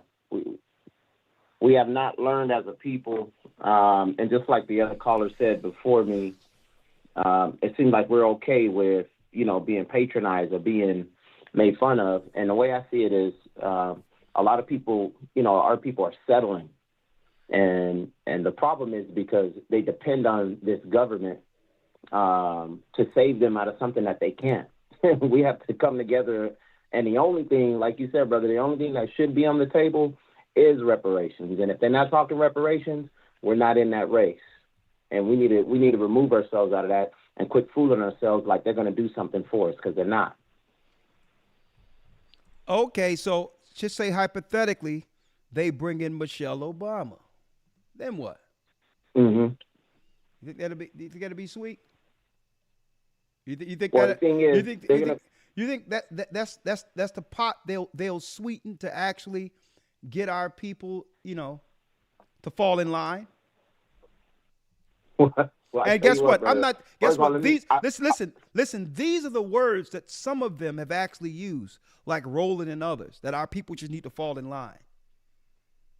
Right. but- so I'm not just saying And this you- is this is the rhetoric they use against us and no other people when it comes to voting. But I digress. Go on.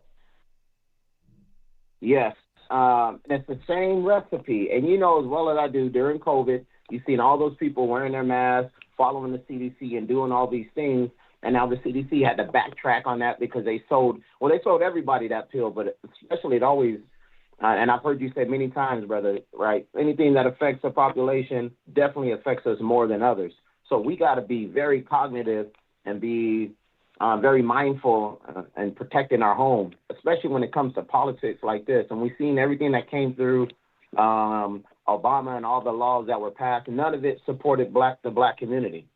And that, so just looking at it historically, even if people don't honor the Sabbath, right? Those that are out of the Christian church, just looking at it just from the plain view, looking at it historically, they should know that this is a game that they always play. And then bringing in Michelle Obama is gonna sweeten up the pot, and you're gonna have the women that are gonna get on board and they're gonna run this whole race thing, and all that does is make the other races despise us even more. So yeah, this is a dangerous game they're playing.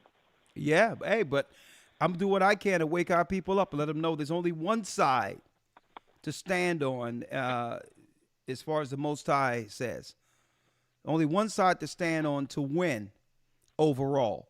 And that's why I'm putting it out there, because this is a challenge to our people who may fall on this and want to know, well, what does these people teaching the Bible have to do with politics? The Bible stated through policy they would destroy the holy people. So if you don't understand the political component in this, this is what's going to make you continue to fall for your own destruction and participating in an electoral process that have never benefited you. Thank you, my brother. Yes. And if you're going to Brother, participate, can I say one more thing? Yeah, you're going. If you're going to participate, you got to hold their what? You got to hold them to the fire. You got to hold their hand to the fire until they do what you want them to do. That's what everyone else does politically. But go on, I'm listening to you.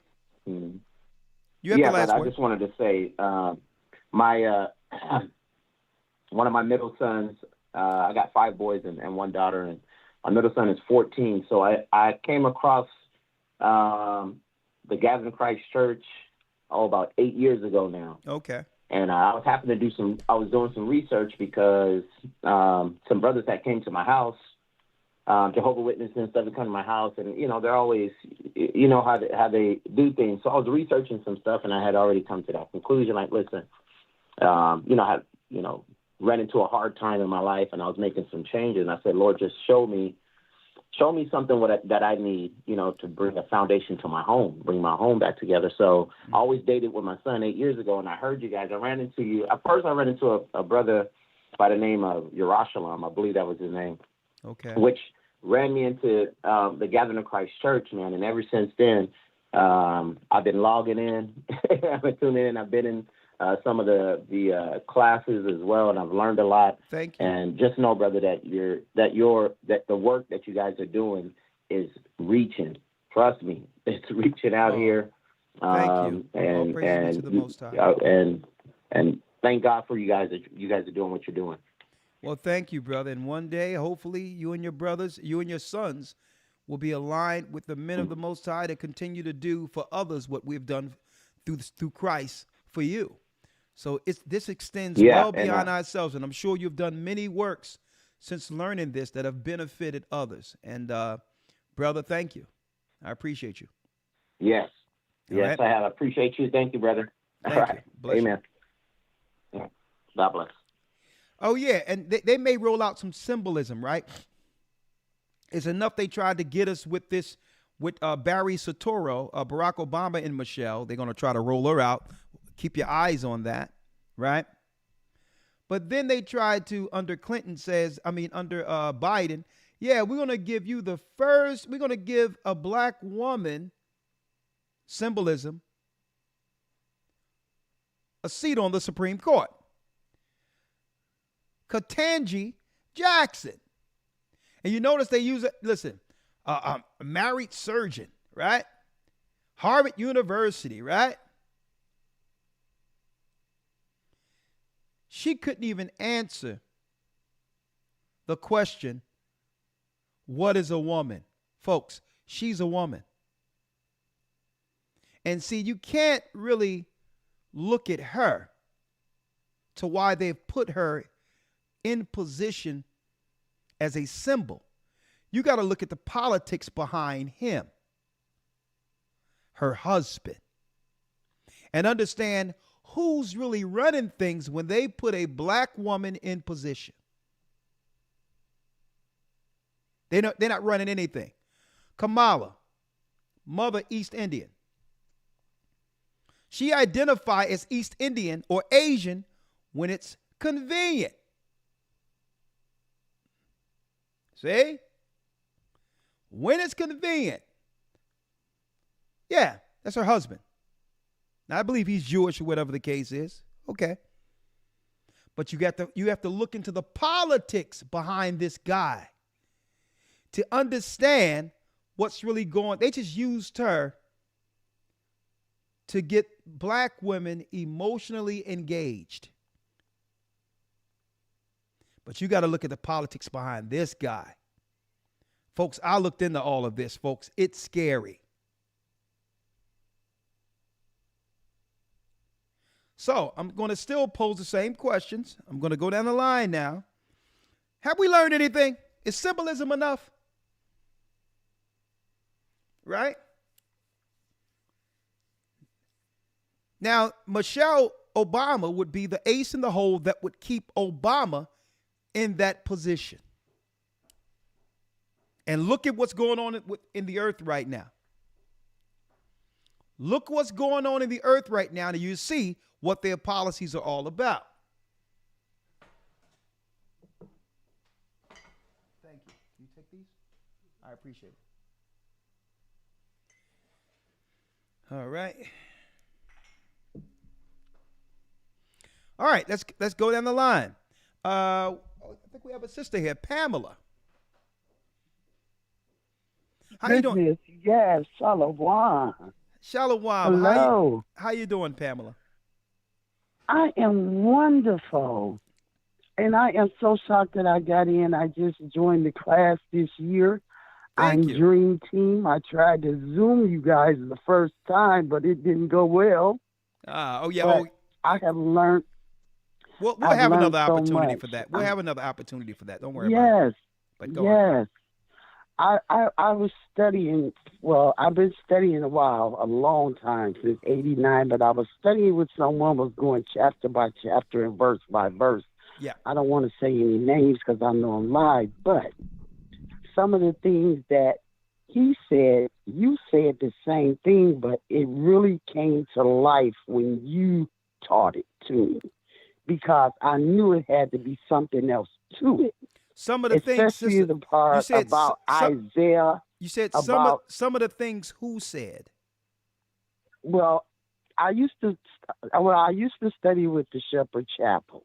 Okay. Chapter by chapter and verse by verse. Okay. I started with him in like 89. Okay. And I took a leap of faith.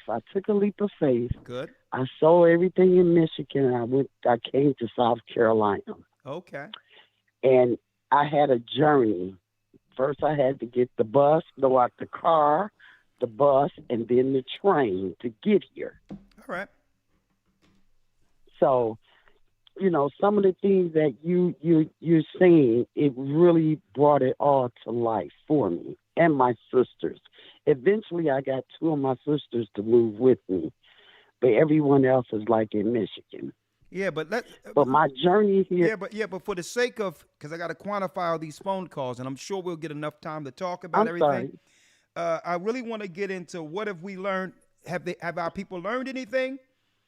And for the last few years, and yes, after seeing all of what they've done to deceive us, you think our people is going to fall for this political con game and disrespect going forward by ignoring what's really going on with our people, but still attempting to get the vote?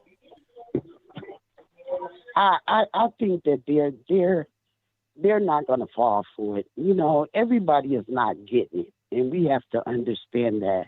As far as, you know, patience and listening and learning, all of us is not going to get it. So we just have to face that fact. And I heard somebody say something about what I think is we're not going to get anything here. I think our prize is not until all this is over. It's just not happening because we done tried so many ways, so many times. Reparation, no, I think our reparation is with a higher when this is all done and said. Okay, because we didn't try. Yeah, but that's a given. But let me drop something on you, sister, to why I pose these questions and actually go into these lessons, right? Okay. Christ, when he went before when he started converting or bringing in his disciples who would actually lay the foundation in this earth concerning his ministry after Christ's death. Hold on. I'm place you on hold, sister, because there's too much noise in the background. It's fine. And thank you again. Christ says, put your nets down and follow me, and I'll make you fishers of men. We have many people who don't even believe in the Bible and trust in the political process, and they hope in the process, and they may fall on our lessons, right? To where the Bible can quantify it all for them so that they can make an educated, spiritual decision in life in general. So that's why it's diverse. We don't just get up in front of a camera and begin to just open up the Bible and teach topics. Because a fisher knows that he's casting into what? A wide sea. And you may need different bait.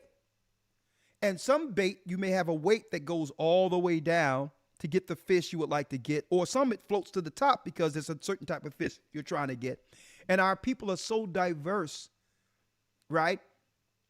They're so diverse within this system with different walks of life, beliefs, ideologies, or what have you, right? So when I come out to teach and I talk about reparations, not to say that we're going to get them. They're supposed to give them to us if they're giving it to everyone else. It's so to put it out there so that our people can start looking into things differently, right? So that they can say, well, hold up. These brothers here do have a point. You can't say that there's no money when the money's going everywhere else, but you always giving us pandering, symbolism, or trying to get us to vote based on some racial thing that the liberal media is promoting. It's to spark something in them that they never would have even thought about. And even through the voting process, we're leading them into the Bible's God's resolve. And then they'll begin to appreciate the Bible even more by saying, man, I didn't know that there was policy in the Bible that was aimed towards destroying our people. Could we be the people? Right? So listen, I expect what I've always expected from those who are under what? The veil of darkness, following the world. But when we teach, we are fishers. All right? 414 area code.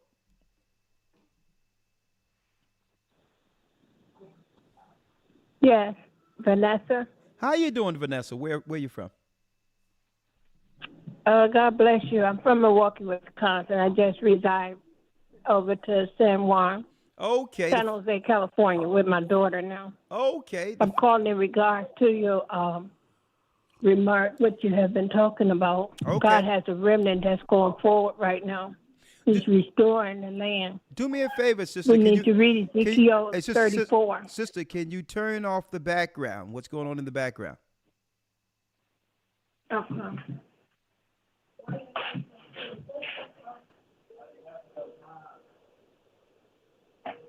Yeah, okay. Okay, sister, now when We you need to read Ezekiel.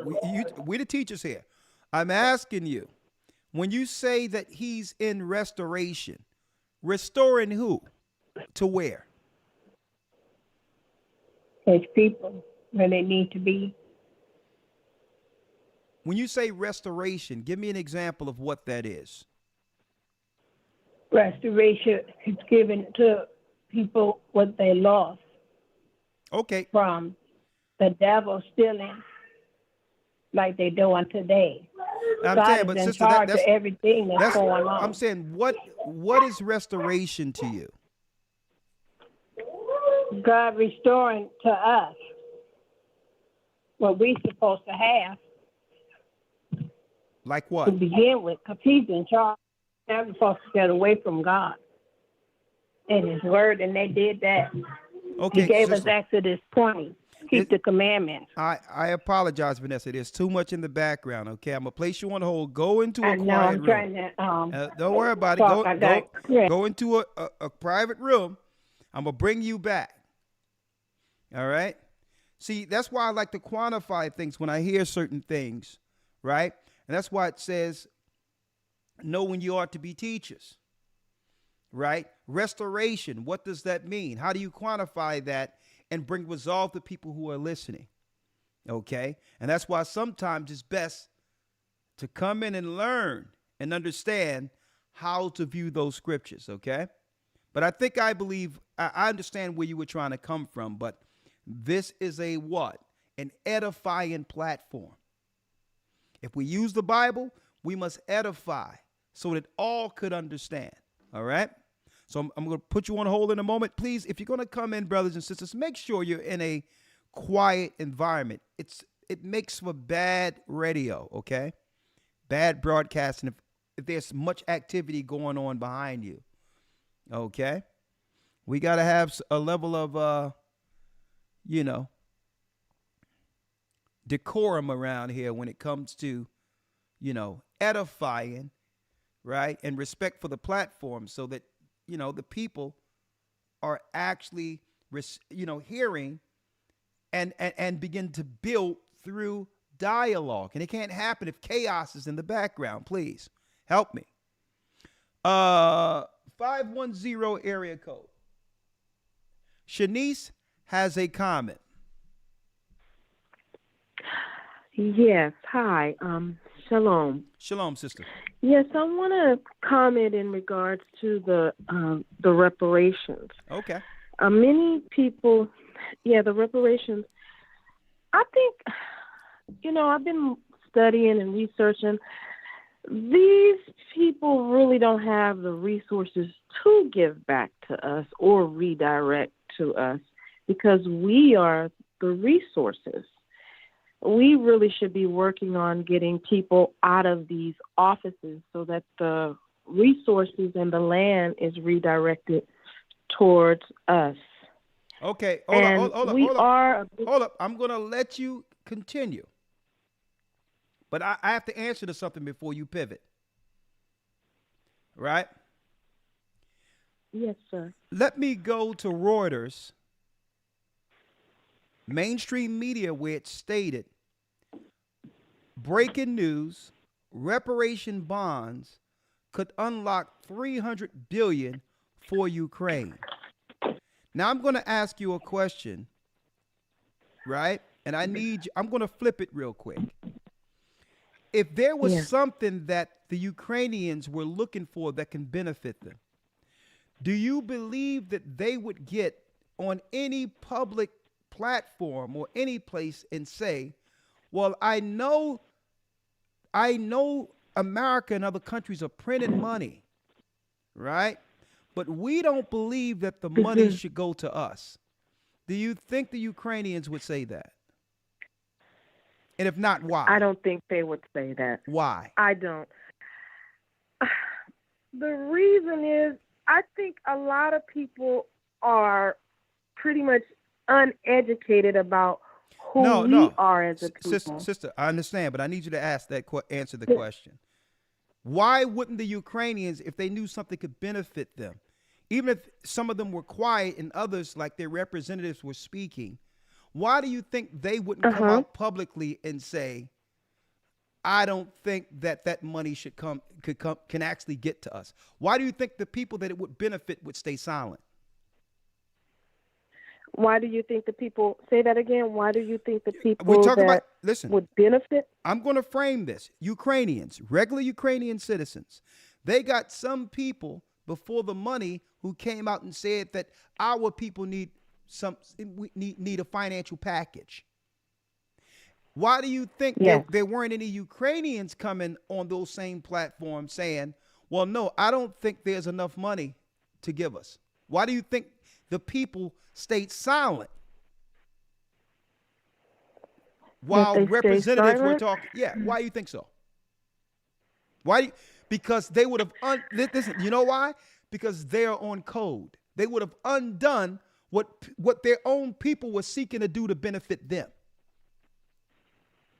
And I'm only making an example. I'm saying this is why our people are in a standstill. And I need you to listen to this and listen to this good. We're the only people, listen, we're the only people that when it comes down to something for us, we're the only people who have other people who are suffering the same, who would come up publicly and say why it can't be done. We're the only people. But go on. Yes, we are. I do agree. But go on. Yes, we are. I do agree. We're the only people. And listen, just like you mentioned Obama. Sister, and how, I'm gonna let you go. Yes, but the reason why I flipped it that way, is because no one said that reparations bonds that could unlock $300 billion for Ukraine. No one said that this money could not happen for the Ukrainians, that it would actually break the system. No one stated that. The $300 million that just the $80 billion that just went to Israel. No one stated that it would break the country if it was sent. So what's the difference between them helping the people, helping us? Same money. What would break the system if they helped our people with it?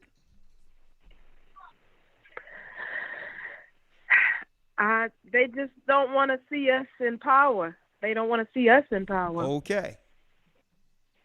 They don't want to see us in power, and we have to start seeing ourselves more in power rather than us being entertained by our politicians. We need to have an agenda and questions for our politicians, and we should be powerful enough to remove people from the ballot. That's true. Sister, we do have the spending power. Look how much money circulates as consumers within the economy. Material. Our people are the consumers. You're right. So we do have the power. And let me make it clear. Let me make it clear. Let me tell you this. No different than any other people, there is a resounding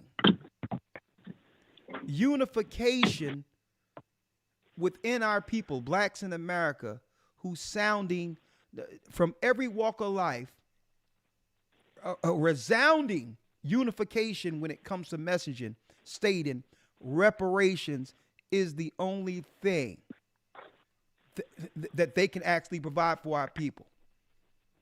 So what you're saying and actually getting on code with one message is actually happening. But they are ignoring it. They won't even listen to it. Right, because I'm on they won. I'm on my local reparations committee now. I'm working with a brother that did a state and I think a federal lawsuit, and I'm gonna be working with him to do a national. I'm in Oakland, and I'm working with Reverend Bishop Henry. Okay. and we're planning on going to a national level to file the lawsuit nationally, since they're not listening to us on a state or federal. We do have the power, yes. Yeah, and I'm glad you're doing that, but check this out. We need to be on code. Yeah, Yeah, but we do need to be on code with one another. Sister, yeah. We do. We're getting there. But this is what I'm saying, you know, with our people, it's like we have to draft this. We have to go there. We have to do this, right? We have to get with a panel, a council to determine. Matter of fact, let's get a council on talking about reparations. Where was the lawsuit? Not to speak against you or anybody. I'm just using these as an example. Where was the where was the panel to talk about reparations for Ukraine or Israel? So they don't mind entertaining us spinning wheels. You're so right. All in all, there was no panel. Exactly. So the whole deal is there was no panel. They will entertain spinning wheels. All in all, they know they cut the check for them. Thank you. So listen, sister, I'll pray that your whatever you're doing gain traction. But I'm gonna tell you, sister, if they wanted to do it, they would have done it. So I agree so with now you too on that. I do. Listen, it's so real now simple. listen. So now it's time to say, well, listen, we're not waiting for you to do anything. What are we gonna do different as a people? See, and that's the point. How can you make them pay for ignoring you while giving what belonged to you to everyone else? And that's what we're putting on the table. It's not no sitting there like it tells you in the scriptures, like a dog waiting for crumbs to fall from the master's table now. That's right. If you are 80% of a voting block that determine whether or not these people become millionaires and billionaires with their political positions, if you got that much power, what are you willing to do to make them pay for ignoring you? Thank you, sister. But and keep us welcome. Keep and us thank up, you. Keep us up to date on this process you're making, okay, with the reparations. I shall. All right, thank yes, you. I shall. Okay? All right, Pam. And thank you. Us. You're welcome. No, I'm sorry, Shalom. Shanice. All right, bless you. 651 area code. And I don't see the gays coming out stomping for our people. And there's no way they would be in position if they didn't tie themselves to the black struggle of civil rights. Okay? I don't see the Asians, the black and brown people. No one out there saying, you know what? We built our financial foundation to springboard into the upper class off of the black civil rights. Let's now just all come together and say, you know what? For once, let's do something for them. These black people, foundation, the tribe of Judah, came off of slave ships in America.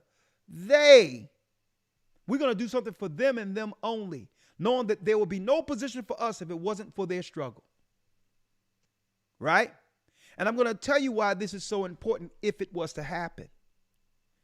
And this is why they don't want it to happen. If Judah do it in America, then it sets a precedent.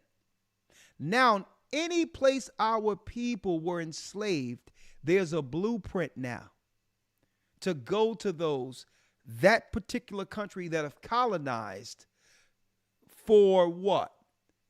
For reparations. See? I don't see gay people talking about it. The civil rights thing have benefited everyone except us. And now our people have what? A unified, resounding political I would say request. So they know what it is. They know what it is, folks, but yet they are intentionally talking around it and ignoring it. And this should and folks, and why am I pointing this out right now? I'm pointing this out right now because they're barring our people out of the workforce intentionally. And if they don't do something to repair our people who went through chattel slavery, especially after the stuff our people just took, okay, when the earth shut down, let me tell you, folks, a lot of us may cease to exist. That's why I'm bringing it out. The only thing that they could do to show that they hear exactly what our people are suffering through is only one thing they can do. But you know what? I don't believe, folks, I don't believe they're budging. But I need our people to open their eyes now. Where's the gays now? The LGBTQ, while our sisters are getting put out, but they was using you to stomp for them. See? This is an eye-opener right now. Our sisters are getting put out all over the place. They don't even report when our sisters go missing. And no one is stomping for you. Where's the Chinese? Where's the East Indians? All of these people came in on what? The Civil Rights Bill. It was our people who bled in the streets, who suffered so that they can have clearance to come in to do what? To represent us as black and brown people? Disrespect. I'm just hoping that the light come on, the light come on for our people to understand that this is blatant disrespect. And now these people who have intentionally deceived our people and got us out in the street suffering while they're throwing money willy-nilly all over the place, that we're now going to make them pay. And if not supporting them is a beginning, then I'll do that. We don't care how many police situations come up that y'all can claim. We don't care about your George Floyd stuff that you may create again. We don't care about criminal justice. We don't care about none of that. If they don't do what they're doing for everyone else, like the Ukraine, brothers and sisters need to make them pay and say, you know what? We're done with the process, and it's time for us to discuss amongst ourselves, how do we survive being barred out of the economy? And I believe the eventuality of all of this is that we'll come to some consensus and say, you know what? We need to come together to protect ourselves, support ourselves, and on top of that, we're going to lean on this God who said all of this would become a reality. That unless we come together as God's people under a moral code, we're done. And if anything, it's the Most High pulling us closer together, knowing that we can't trust in a system that have always benefited off of what? Our degradation.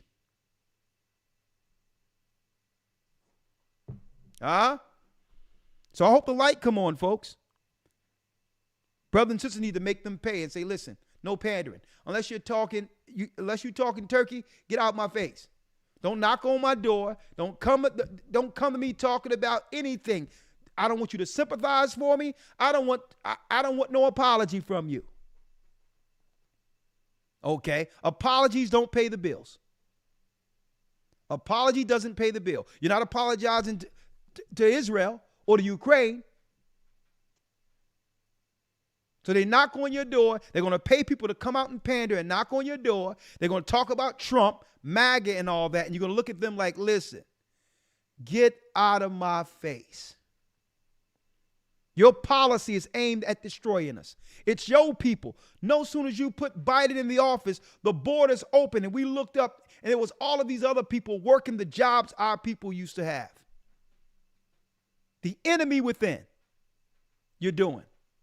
You're strategically placing them in a place that can actually press us, and you're not just letting any people in. You're not even checking these people who are criminals who are coming through, who's going to assault our women, who's going to harm our children. That was intentional, folks. That's intentional. These people are mercenaries. They're social mercenaries. And I'm going to tell you this right now. It's the same thing that Haman the Agagite sought to do during the time of Persia. in the 5th century with Queen Esther when she was in place. It's the same policy to pay everyone else to stomp us out.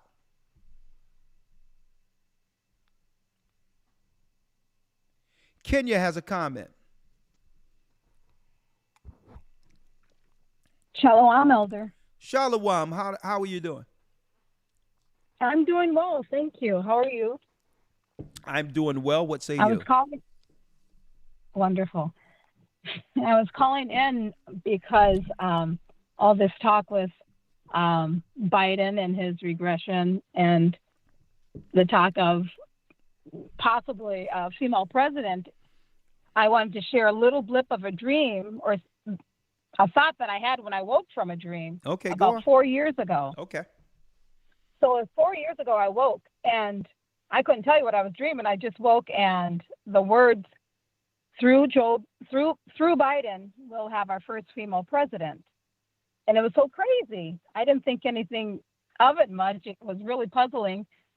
But I didn't even jot it down. I'm in the habit of jotting down anything that comes to mind when I wake in the night or if I'm reading. Okay. I didn't even write it down because it was so bizarre. I thought, what on earth was I dreaming that I would wake up with that thought?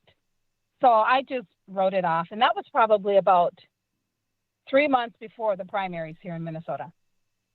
So then fast forward a couple months later, I wake up one morning and I see that Joe Biden is president, which was so crazy to me because I didn't think anything of that dream or those words that I had. And I didn't think much of it because at the time I thought more than half the country just knew Trump had it in the bag. So when I woke up and realized Biden was crowned president, that dream then came back to me. Well, I shouldn't say dream because I don't remember what I was dreaming for me to wake up with those words. But those words came back to me through Biden, we'll have our first female president. So hearing the talk lately, I thought I have got to share this tonight. That was just crazy. Well, sister, it's deep that you're saying this, but I'm going to tell you. I mean, the whole thing was baked in from the beginning. No one would have voted for Kamala lost in the primaries. For some reason, they wanted her. They wanted her in position. Don't forget, she gave our brothers and sisters hell through truancy and throwing our people in jail in California. She was rejected in the primaries. And here it is, Biden showed cognitive decline even during that time. But even, I'm going to tell you, but once Biden became the candidate, when they matched Kamala with him, they tried to use that female Obama type of deal with her to coax black women in through symbolism and supporting her. Okay. Once they did that, it was all baked in. Because everyone knew that Biden really didn't run his last campaign. The smoke and mirrors from the rioting, all this other stuff that was going on the streets, it was Kamala they was propping up in front of people and all of that because they were afraid that people would see that he was on a cognitive decline back then. And I said it back then. I said they're going to just use this dude because they really want to use these people here. It's not just it's not just her. She's just a face to get black women into the electoral process to vote these people in. So she was already baked in the whole time. Unfortunately. Okay. She guess what? This woman right here cannot relate at all with our sisters. She can't relate at all. And then there's some ambiguity. Or a father's from Jamaica, a mother's from India. Almost the same script as Obama. From somewhere else, father from somewhere else. The mother is another nation. So sis, even though the Most High, you probably, it was given to you, and you been shown that and all that, it was already baked in. Anyone can see that she was the one in place when everyone figure out, she would be the one to replace when everyone figure out that we have not a weekend at Bernie's, 4 years at Bernie's. And I don't know if you've seen Weekend at Bernie's, where these college guys and the guy fell dead, but because he had money and prestige and all that, they used him as a prop talking behind him, you know what I mean, to make sure, you know, that the weekend still come off. Well, guess what? That's what we got. We got it in real life. Oh my goodness. Yeah, we got 4 years at Bernie's. Okay, that's what we have. So now the Democrat Party is about to burn him because we know it's still the Obamas working. And now they're looking for what? They're looking for a dark horse to come in at the very end, the proverbial dark horse to save the Democrat Party, Michelle Obama, and they may pair her, and I'm telling you now, with Kamala to do what? To engage sisters back into their own destruction. The Go Girl campaign. That's what it's going to be about. The Go Girl campaign. I says, yeah, we're doing it. We're doing it. Folks, our people, sisters are suffering in the neighborhood. Outside of the fronting we're doing on Instagram, all that woman empowerment, our communities are totally decimated. And they may do this again to make, oh yeah, we really get it on. We the most educated, and we just, and yeah, look at the community. What good is an education if it doesn't what? If it doesn't translate into better children, more educated children, more productive children. So the only thing they can do is through symbolism. They're going to do the Go Girl campaign. That's going to be the death knell for what's ever left in the community. Guarantee it. Look at it. Watch it. Thank you, sister. Thank you, Elder. All right.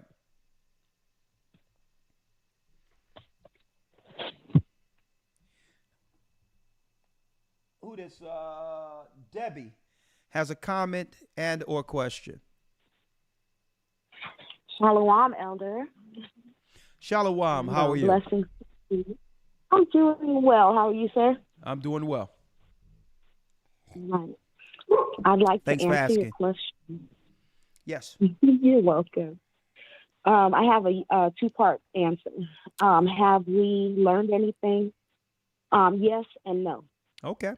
And the reason why I say yes is because just recently in the voting, the Democratic Party didn't get the votes they wanted out of South Carolina. Over 200,000 of us sat home. To me, that's saying that they're seeing something is going on. Okay. And did not go out there. Well, that's so good. That's I good. can't say completely no. And people can look that up too. There are numbers. If they don't go by the percentages, go by actual numbers. Okay. And also, I say yes because I have heard people literally verbalize what they're seeing and how it's affecting us. The reason why I say no is because we do have a faction that I've seen over the years that can verbalize what they see is against us, but then when it comes right down to it, they fall in line, quote unquote. And they can talk and say, yeah. And then when it comes right down to it, they follow what the politicians say. They follow what their civil rights community say, and they turn around and do the complete opposite of what they said they were going to do. And in seeing that unfold, it made me look at our demographics, which a lot of times we don't look at. We have a whole civil rights community that looks at symbolism. Okay, that's true. All they look at is that we went to the march and we died to get the vote. and they go out there and vote because people died to get the vote. And if you tell them that the vote has to be renewed every 25 years, I've been called a liar, even though I had the receipts, and it's at that point, I knew that demographic of people, sometimes, you can't put new wines into old wineskins, but there's a younger generation that I say we have hope in and we need to pray for, because the generation that is under 45 years old, under 50, that generation going in between there is a generation that a lot of them never step foot in a church. A lot of them don't follow the whole civil rights thing. Okay. They're looking at things as it actually is. They want to know what is going to what can you do for me? Yeah. And after following their older counterparts over a cliff, a lot of them have turned and said, hey, I'm not going to do that again. So they're, 30, 35, younger, and they're making videos and they're saying things like, you're not going to come after me, talking about, there was a video where this one gentleman, he was one of us and he was pandering and he was saying, yeah, we're going to go after Big Mama with the big hat. We're going to go after the ones that make them pies. Those are the ones where we're going to get our Democratic votes from. And the younger people are saying, oh, no, we see what you're doing. So that's why my answer is in two parts. Now, on the reparations, I feel very strongly in regards to this, because here in North Carolina, when we have a hurricane or there is something, or a tornado, some damage, the government gives out stipends to families with children and things like that. Nobody ever says, don't give it to me. Nobody, they take it, they cash their check. When we had the rollout 3 years ago, there was so many people, our people too, that got monies to encourage their people to do that thing. They got it at the churches. Sold they out. got it at the schools. Yeah. Principals lined their pockets. Directors lined. I watched them. They took their red bottom shoes and went and got their money and encouraged you to go do what they were said to do. Now, the problem with that is that on the other side, they're in the boardrooms going, now look, I'm going to give you this and you're going to get this, but you're going to sign the dotted line. Don't ask for any of that other stuff. You can't support your people. And this is what we're not realizing, that we have sororities, fraternity, and I'm telling you this by example because I lived through it 3 years ago. Okay. I was surrounded by Delta, Alpha, Psi Phi, all of them, and they were in line on code for the bag. Even if they have to throw their own people under the bus. Even at the expense of the total destruction and decimation of our community. The Boulets. Yeah. With no tears. No tears. From the elderly down to the babies. I sat through meetings from UNC, because I'm a nurse. I sat through those meetings online, listening to the doctors that were planning to roll out 300 kids to test the you-know-what. I sat through listening to them plan and plot to get the bag. So when it comes to reparations, when you're thinking about a people, they already have an idea of who they bought out already. See? They know who they've bought out already. Who you might think could stand for you, but they don't have any foundation. And the younger ones have the confidence to stand up, but they don't have any foundation to back them up, because the civil rights section, they're not going to back them up because they say, well, you should do it out of symbolism. So that's what I see. These people are soulless. So they are soulless because you know what? They really played on the ignorance that they know exists, just within our community to some degree. I'm not even going to say it's the ignorance. And here it is. You have a trusted position of authority that our people seek to the educated to look out for them. Okay? The educated of other people look out for them. And so they use the trusted, educated segment of our community to come in to sell us out. And you know what? There's a price to pay for that. Because no one out there in their right mind who can put two and two together, who know 2 and 2 is 4. If you're looking at what's going on with all the funerals, all the people that are sick, the cognitive issues, we have to relate it to what we just came out of and the choices we made during that time. And these people, and especially these educated, like you said you were around, they know that what we are experiencing in our communities right now is a direct result of them convincing our people to go along with it.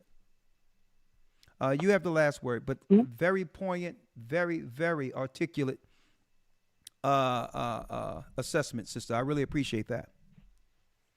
The water for that. And for the last word, I want to say that I literally have listened to people say that this is what we're going to say for the community, that your poverty is causing your sickness.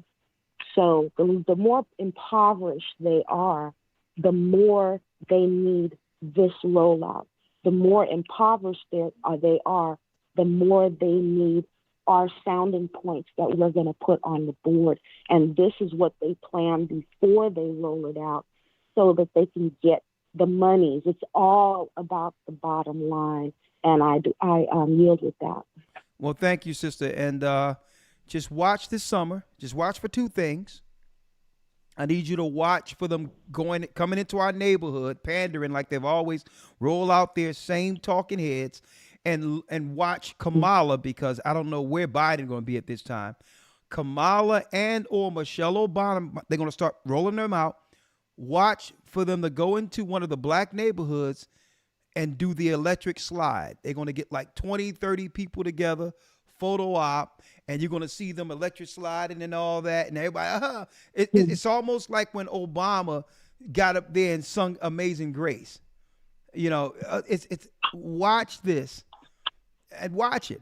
And then look for either, especially with the immigrants coming in, a lot of criminals coming in, look for them. Who knows?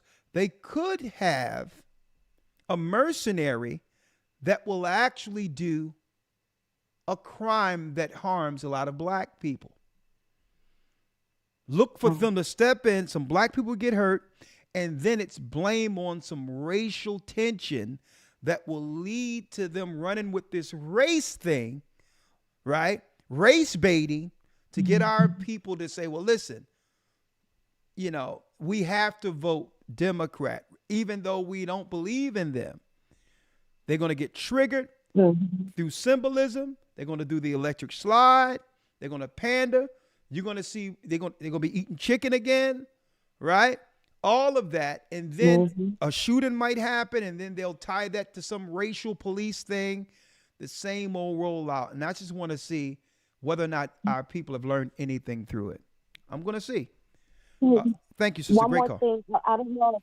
Oh, thank you. Yeah. The water. Go on. Go ahead.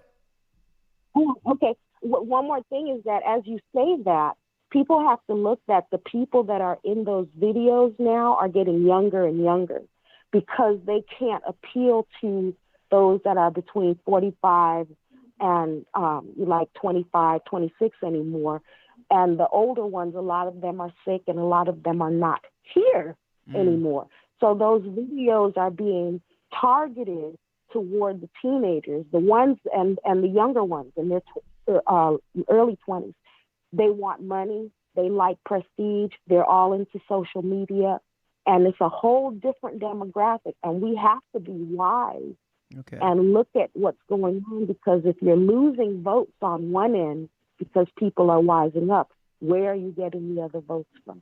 And that's all I have to say. Okay, well, they probably scurrying over the border right now.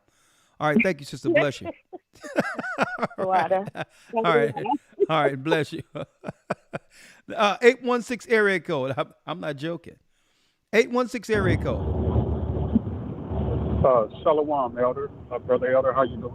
Shalom, how are you? I'm doing well. I guess I had a comment. I hope you can tie it all together. Probably with the base of the show. Here in KC, of course, they had the Super Bowl champion parade. Okay. And there's a lot of events that went down during that, and maybe you can kind of conclude on some things. What happened was there was a shooting, and the mayor had to get on the TV after the event, and a sister was killed, and 14 others were hurt. Sorry to hear but that. The mayor was stating that they had about 250 to 350 police officers that were local that were on site, as well as like 250 outside assistants, as he said, and those guys had on all brown gear. And so, not sure where they came from or what type of tactical support they was going to bring, but they looked kind of military. And with all that help, still, for the first time, I guess, at a Super Bowl parade, there was a loss of a life. And at the same time, they had, throughout the day, collected maybe 50 children and sent them to the local children's medical center who had got separated from their parents. So it's just a lot of, like you said, some things on the event side of how it might turn out. And, this may be an avenue for celebrities, athletes, or an actor of some sort. And that could be one way to do things. But, yeah, with all that security that happens, I don't know if they want to beef up security in certain things, but that's what happened when they were supposed to get a celebratory time. Hey brother, there's a lot of background noise. Are you driving? Do you have a window? I'm driving a truck. Yes, sir. I'm in a semi truck, so I can get back on mute. But I'm just here to hear from you. All right, thank you, brother. So if I can make out what he was saying that there's some activity going from the Super Bowl, a shooting already, that might be politically driven, that may actually dovetail off of some of the things I'm talking about. Right now, everything is politically driven. Don't believe anything they're saying out there, because they are priming the pumps. In an election year, they're always operating like this. So just thank you, brother. Keep your ear to the ground. And there was a shooting. Hey, we're going to see what comes of it. But since we're talking about the Super Bowl real quick, I don't know if any of you all seen this, brothers and sisters, right? Of course, Usher. I'm like, okay, so Usher, what are they ushering in? You got Alicia Keys on the piano, very talented sister, riding a scarlet beast. The book of Revelation. The woman, the woman who sits on many waters, the scarlet colored beast. So what are they ushering in? The beast is the 10 horns. All power goes back to Europe. The woman who rode the scarlet color beast. See that? When you look at it from the top, the sky view, it looks as if she's riding something. Halftime. Usher. Ushering in what? The beast. The beast system. Folks, nothing is by chance. Everything they do has some esoteric occult connection to it. Right? Sam has a comment. How are you, sir? Shalom. I am blessed by the Almighty. And folks, I want to say this Friday, you have to be there because there's a lot I want to talk about. There's a doctor who's going into detail concerning the effects that we're seeing in people.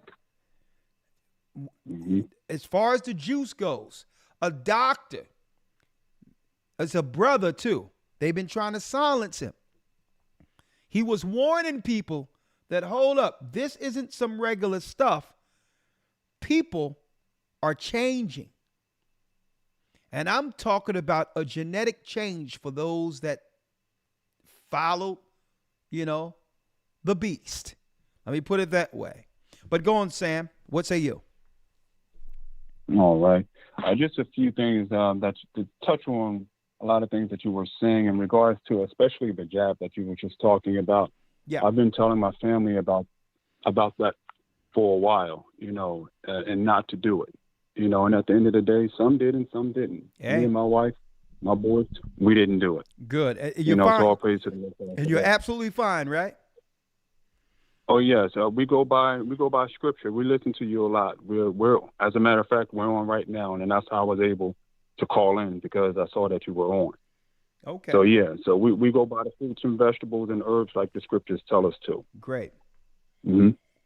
And so just to touch on a few of the things that you were talking about in regards to have we learned anything? For me and my wife, we've learned a lot, and we've been telling other people about the situations that's been going on in the world today. We learned that in Zephaniah 3:9 it says that we were going to return unto a clean lip. So we woke up. And when the Most High woke us up, we start looking at things as how they were, according to Scripture. Okay. And then that's when the Most High started really revealing some things to us. And then he showed us some people, but then the Most High directed us to GOCC, to you guys. And we've been listening to you guys for about, I think about a year and a half to 2 years now. Okay. And, and also when you were talking about the reparations, and dealing with the women, how they're using our women they're using our women as a weapon of mass destruction to infiltrate the men. So we won't be able to do what we need to do in such a way to protect them. Mm-hmm. So now they're putting them up on a pedestal to say, oh, I got this and I got that and I don't need you. Now it's turning, like you said earlier, they're putting our women out at a high rate. And so now they're going to have to turn back to the protection of our men. But us as the men have to be in place in order to be able to accept them coming back and be able to give them the right direction, which is to follow the law, statutes, and commandments like the Most High told us to, Yeah. And then you said something about reparations. Will they give it to us? No. No. What I was asking was whether or not the people have learned. Whether or not we have learned in the last few years after voting for our own destruction. Have we learned anything? What have we learned in the last few years, if anything? Well, I think that we've learned some lessons. Experience is the best. Because I didn't ask whether or not they're going to give us reparations. That it's not even about what they're going to do. It's really about what we're going to do. Right. But go on. Exactly. So what we, just like you were saying earlier, what we have to do is come together. And that's all I've been hearing you say, talking about come together as a nation in itself. And if we did learn anything, we learned that they're not going to do things that they said they were going to do according to their own writings.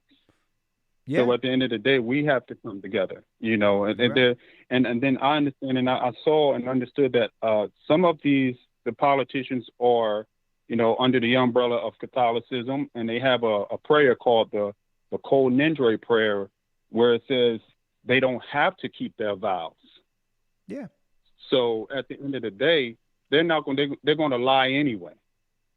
So and if we've been looking for things from them. I'm with you, but I'm more so into, I don't know whether or not you heard the whole program or when you came in. I'm more so from the angle of what we're going to do. We know who they are and what they're going to do. I want to know from our angle, have we learned anything? But you've answered that. Thank you, my brother. Thank you. I need to go down the line, okay? Thank you, sir. Thank you, sir. Shalom. Shalom. All right, Sean has a comment. Blessings. Shalom. Oh, yeah. Okay. Shalom, Elder McCall. Shalom. Let's make it clear. Let me make it clear, sisters. They're not just duping our sisters. Okay. This feminism have destroyed women in general. Okay, there's a lot of white women out there, they're dangling in the wind. And guess what? The difference is, guess what? Their men is straight up like, yeah, go on. Right? And guess what the white men are doing? The white men are saying, it's cool. We got a whole lot of Ukrainians just came through, and we're pivoting that way to keep our seed going. So this is not just that, they're traveling other places. White men been traveling other places to get traditional women. So don't think this is just a black woman thing that's being duped. Feminism has destroyed the Western world because our sisters wouldn't do this unless they seen the white women doing feminism and all this stuff first. How many times we've seen a scenario where sisters are getting checked on certain things, and the answer is, well, white women do it. Right? So the whole thing is, don't think this is just a black woman thing when it comes to the total degradation and destruction, the demoralization of the world through feminism. White women they about to suffer all this stuff too. Okay. Yes, Sean. What say you? Yes, sir, Elder Bakar. I just would like to give my perspective on what we could do for our people to come together. It starts with Psalms chapter 146, verses 3 and 4. I don't know if you want me to read that or if you would like to bring that up on the screen. No, whichever brother, go for it. It's fine with you. Go for it. Okay. It says, put not your trust in princes, nor in the Son of Man, in whom there is no help. His breath goeth forth, he returneth to his earth, and that very day his thoughts perish. Tells us right there not to put any trust in any of these princes or politicians, dignitaries, rulers, celebrities, anyone with status on this earth, because they're compromised. Now, it tells us there's no help. Hold up now. There will be no reparations. Listen, but I agree with you. But the question is, because we never said trust in princes. You said that would bring us together, right? Yes. How is, you have to realize the people that are out there that don't know what we know, don't know not to trust in princes. So how do you get them to understand Correct. that? How do you get them to understand that? Well, I did some research on what we currently have. No, I'm asking you a question. As Judeans. How do you get them to understand not to trust in princes? We have to go out and show them where they've erred in their ways by trusting. Yeah, but the whole thing is, and offer the alternative. Okay, I'm gonna show you something, because as a teacher, you have to realize even Paul dropped. He says, "You must become all things to all men, that you should gain a few, and be able to condescend to the lowest level." Telling people outright not to trust in princes isn't going to stop them, because they can't relate to what we're saying. They can relate to, but what they can relate to is what they are experiencing. So as a teacher, we come to them on the level they're on to have them understand certain things based on their current experiences, whether it be voting, whether it be being put out, whether it be whatever the case is, to use these experiences that they're dealing with on the lowest level to bring them into the word. And as they come into the word and study and grow, they'll see, I can't trust in princes. But just saying that isn't going to have them understand it. So I'm with you. I know what the Bible says. You can't trust in princes. But if I can provoke a conversation that would have them see the Most High through all of it, reparations is a good conversation. Because we didn't trust in Pharaoh, but we left Egypt with much substance, including Pharaoh chipping in. We can trust in our God. And our God, if it be his will, can put the spirit on these people and bend them to do the will, his will for our people. You understand that? Of course. Okay, go on. Is that what Black Wall Street came to the conclusion of and tried to work with each other, knowing that they were Israel? Is that an example of coming together, not trusting in princes, but coming together under the Most High and circulating funds and assets amongst each other to help each other? Yes, we can do it.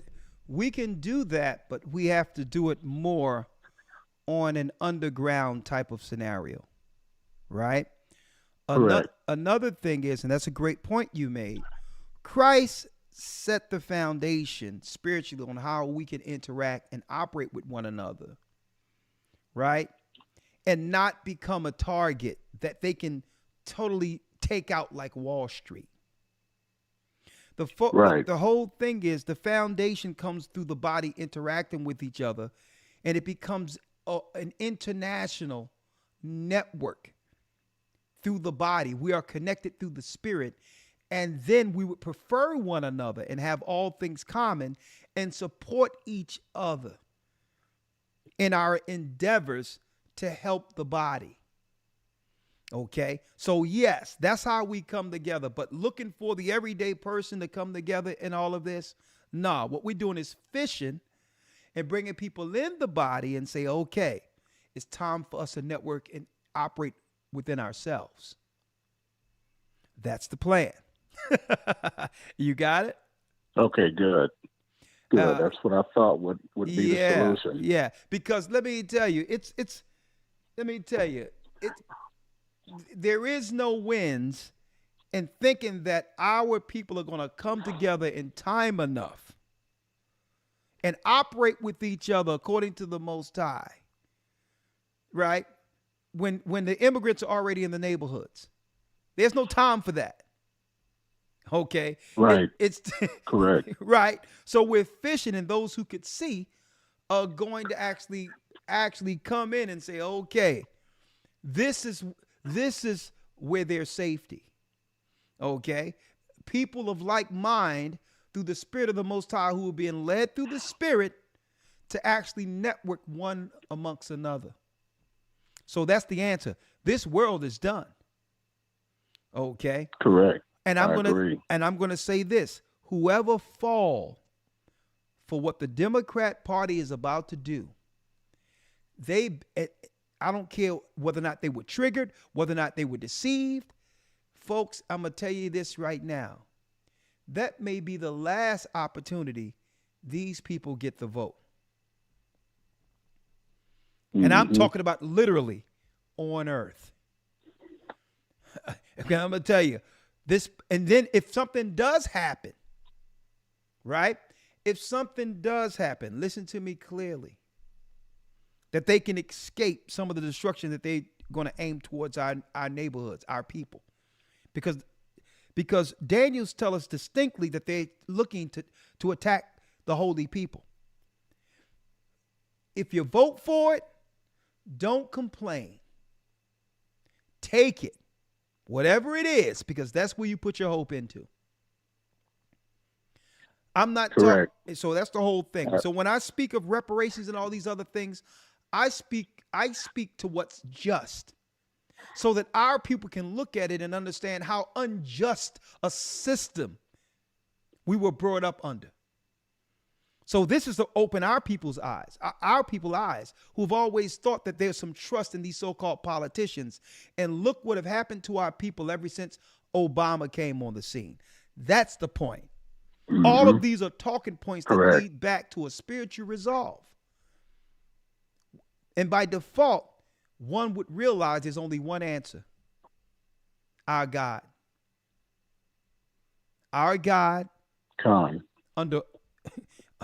Right? And we must come together as we were at Mount Sinai receiving that law. And brother, this is what you're witnessing right now. Okay. I mean, right now, what? It's about 10 o'clock.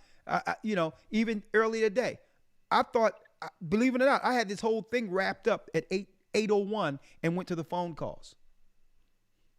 And I'm going to tell you this is what we're here for, because it's about provoking thoughts, having us think outside the box. And these conversations we're having, and I'm glad you're mentioning in that. Listen, brother, we don't trust in princes, but our people do. See? So how can we use where they are in that trust in the princes? It's unfortunate. To lay out the word, using these politics and all this as nothing more than a talking point.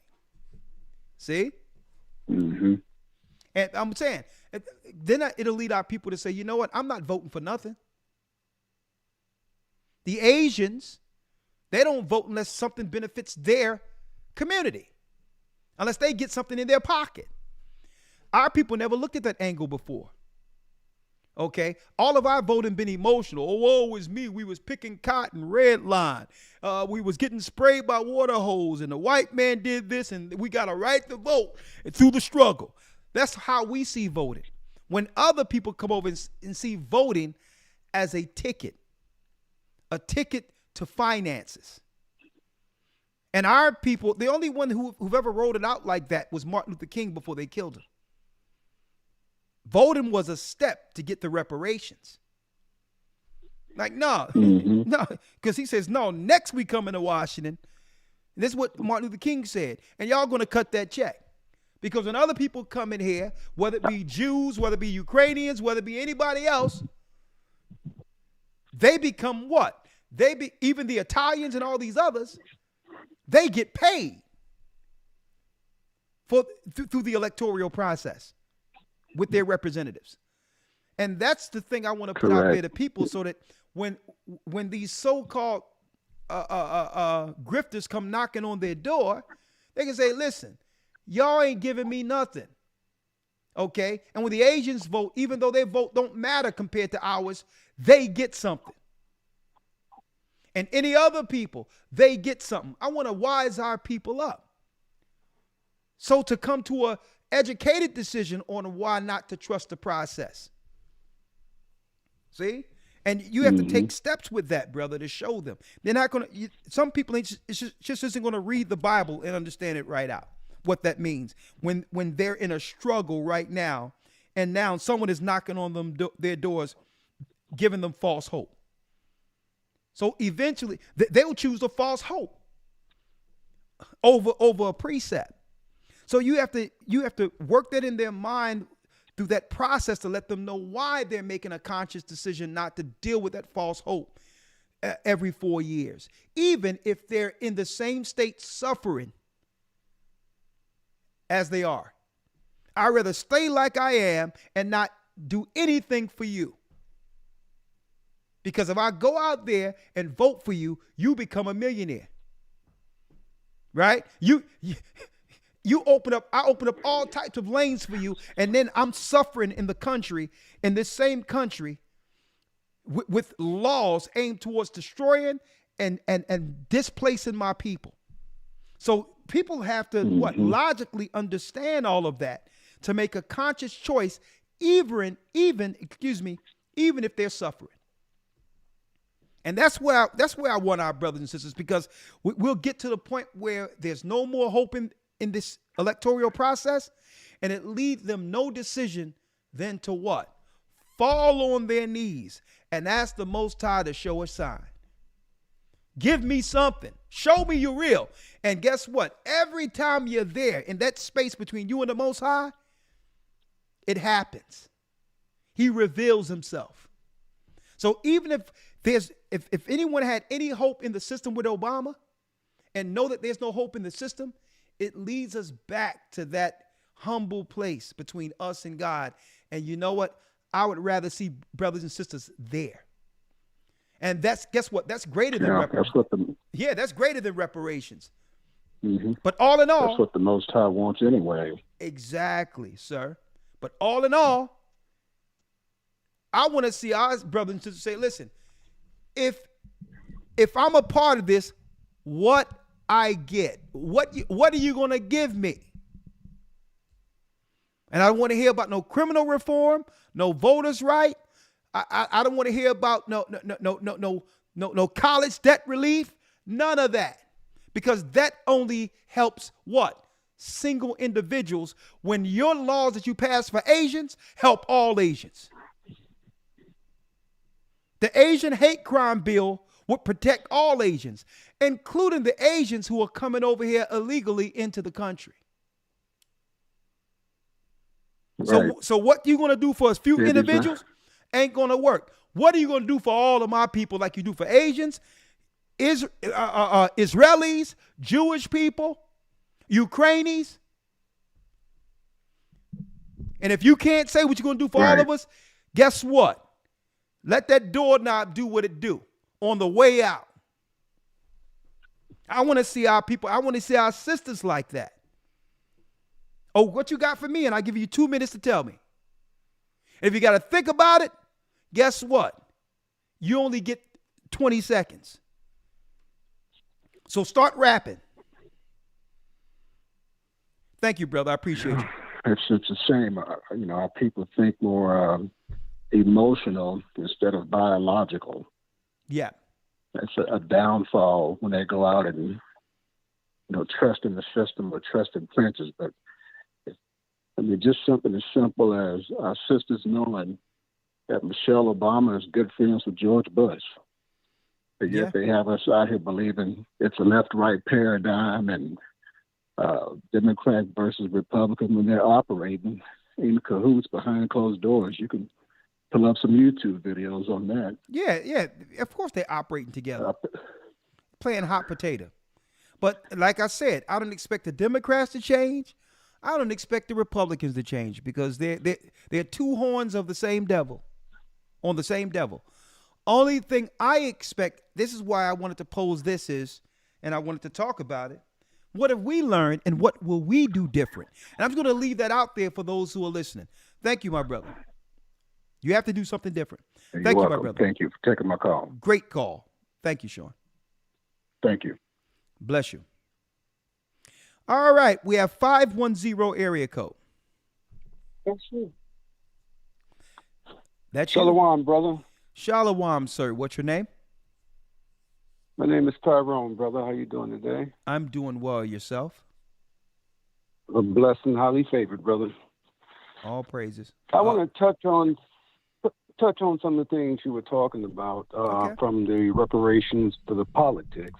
Okay. I've lost total faith in the electoral process of this country. People talking about Democrats and people talking about Republicans, and you just spoke on it just a second ago. It basically took the words out of my mouth, but they got the left wing and the right wing, but they're both the same wings of the same bird. These people get behind closed doors and they're carrying out or talking about the policies and agenda of Esau. You're right. Everybody, right now, our people died, and for the right to vote. I only have faith to a degree in voting on the local level. We're going to talk about that in a moment. I'm going to write that down because we need to talk about that. All right. Right. And keep on going. Right, and there's this president who's basically a figurehead. Presidents, and this is my belief, presidents are selected. They're not elected. Okay. They select whatever person they want in office to carry out a certain agenda. True. When Obama came into the office, and I did vote for the brother. I voted for the brother because he was speaking change, but I was under no illusion that things were going to be different for the black people in America. Actually, things got worse. Okay, More hold up. people, more Hold black up, brother. men. I'm going to let you flow. Mhm. But you voted for the brother with no expectation that things would change for your people. You had you knew that nothing would change, but you voted. Hold up. Listen. Knew nothing would change. But listen to me, Go ahead. brother. I'm listening. So I'm gonna ask a question because this is why I'm glad we have this phone call. Other voting blocks don't vote like that.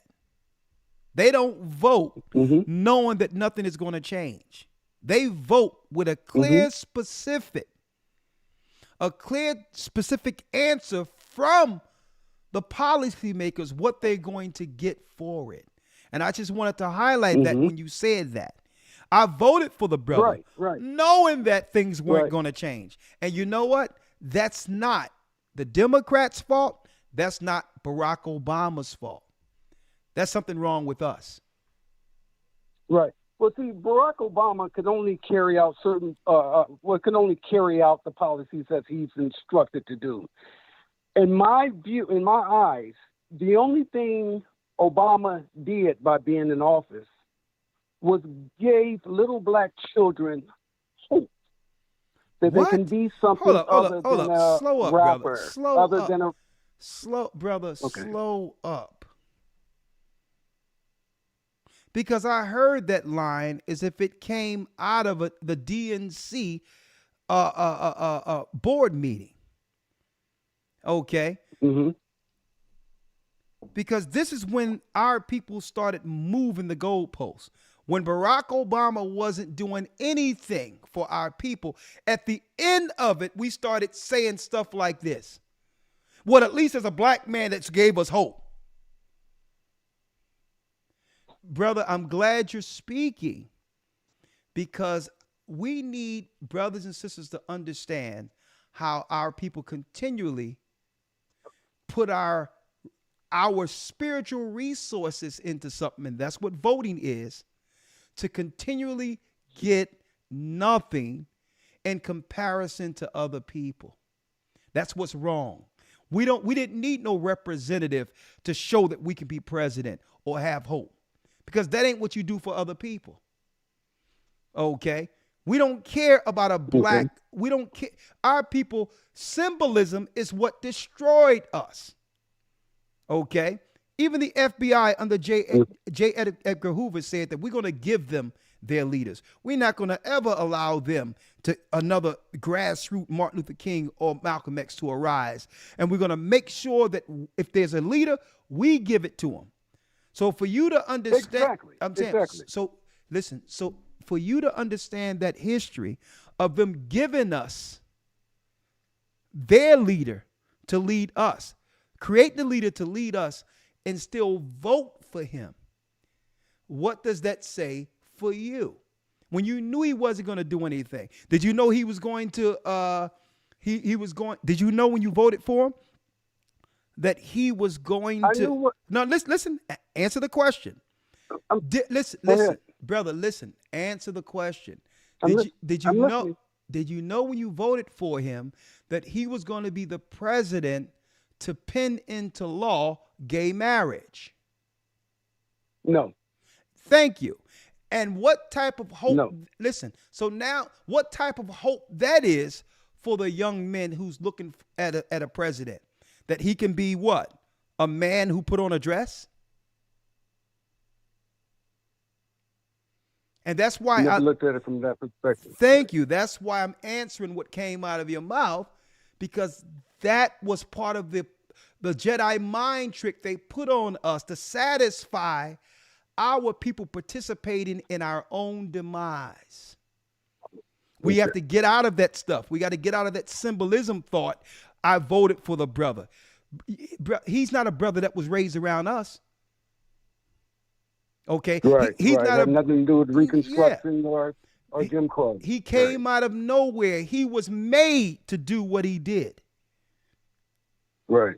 So I'm with you, brother, but you're speaking on both sides. You're saying you know what the system is. You know Democrats and Republicans are both two wings of the same bird, but yet you sided with Obama. Right. Right. You have the last word. In regards to reparations, we've been trying to, or hoping for 40 acres and a mule forever. Black people have sir. not sir. learned. Sir, let me ask you, how old are you? I'm 64. Okay. All right. Okay. That says a lot, but go on. What does that say, sir? I'm sorry. Well, you came from, you're a little older, like you're about to what? Yeah. You came from the generation who still had I would say, an attachment to the glory of the civil rights movement. To understand its significance with our people having an opportunity to participate in a process that we were once barred from. So you have a different,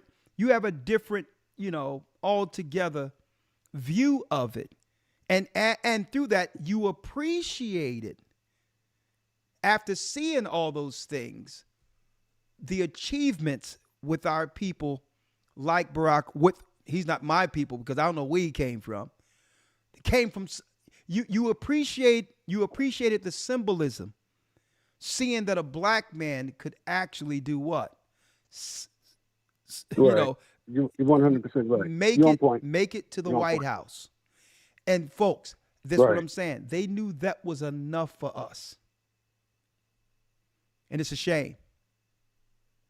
Right. So I'm going to ask you this question before I bow out because I don't got too long here. Have our people learned anything? And if they learned anything, and including you, what? I don't think I can speak for all of our people. Some of us haven't learned the fact that we're not going to get anything from this government unless we make a stand. And the stand, for me, I believe that we have to realize how powerful we are economically. We are the biggest consumers on the planet. And if we put our heads together and understand that if we start to reject or not spend our dollars, brother, with these people, listen.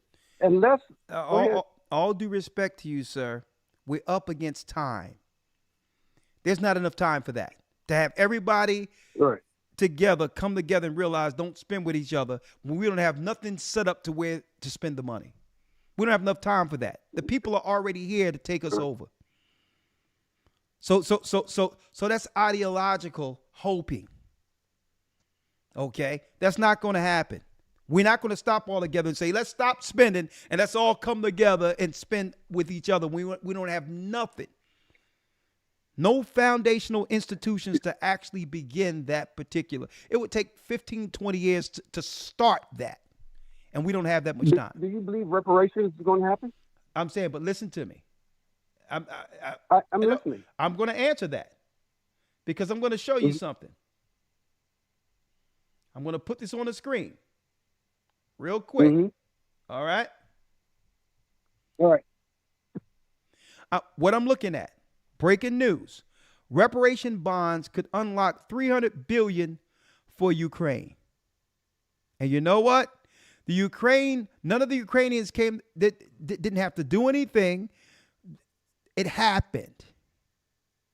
So the whole thing is, when you're up against other people that are getting financed like this, you need what? You need a treasury to oppose the enemies who are coming through.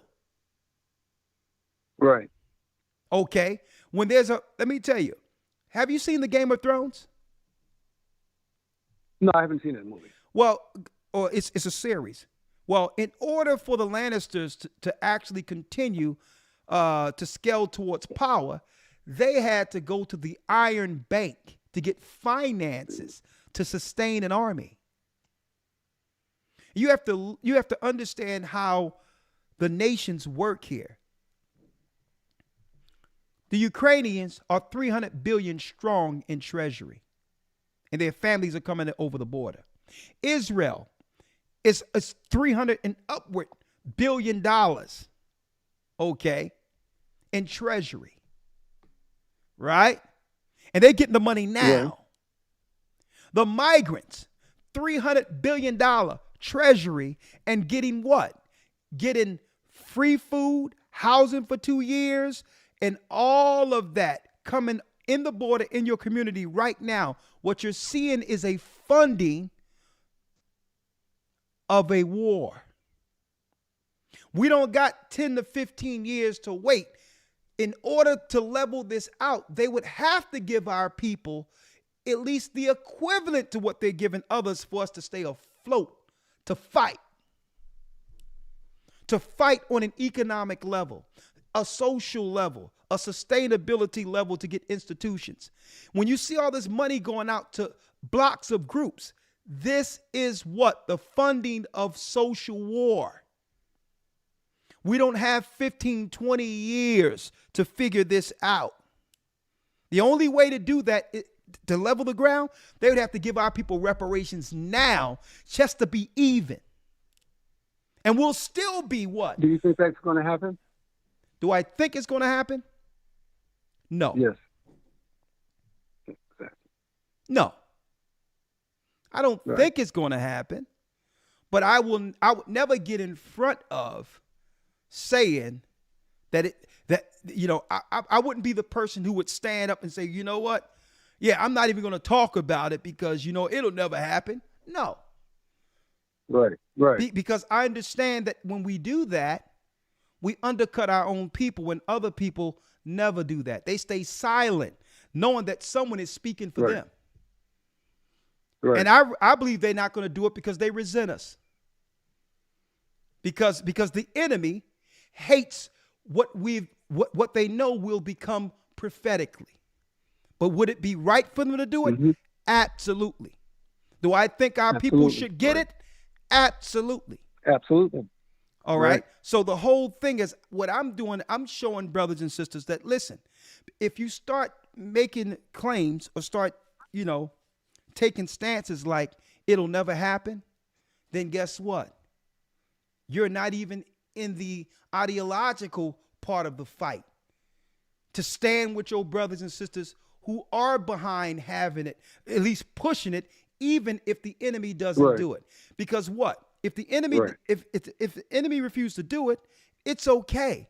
But at least it shows us what we've been dealing with all of our lives in hope of them changing. Right. And that's the point. Because brother, it's applying pressure. Because that's the point. It's applying the pressure that's needed, and the pressure should have been applied before Biden. No, this is what my man Ice Cube did. He applied pressure at the most strategic time, only to have our people come in, sisters and all that, and saying, well, what about us? And that's all they needed, was to see the black men on one side fighting for us and our sisters on the other side tearing it down. And when he was speaking for everybody. And he was doing this for everybody. And I don't see no Ukrainian woman anywhere saying, well, hold up, where's the money for Ukrainian women? They're silent. Mm-hmm. You understand? So when you ask me the question, I can give you the idea of how I believe it'll go. But guess what? I'm still 2 feet in with it happening, and I'll do anything for our people to get it, because our people are suffering, and we are what? We are out-financed compared to any other group that's coming in to destroy us. It's a war. Let me tell you, it's the only political point for our people, whether they have the truth or not. It's the only political point, okay? That it's the only thing that our people can ask for above anything else. Right. Because the Bible tells us that money is a defense. I don't have to worry about no criminal justice, because I'm not a criminal no more. I got the money to go do something right where I don't have to take chances with my life. Right? Right. I don't got to worry about what's going on with the police and all that, because what? If there's an anti-hate crime bill that protects people from police like who want to, execute their racism against us, guess what? If there's an anti-hate crime bill along with reparations, then if somebody tried to harm me, I'm in position to defend myself, and I got money to do so. So you understand? So from a political angle, I got you.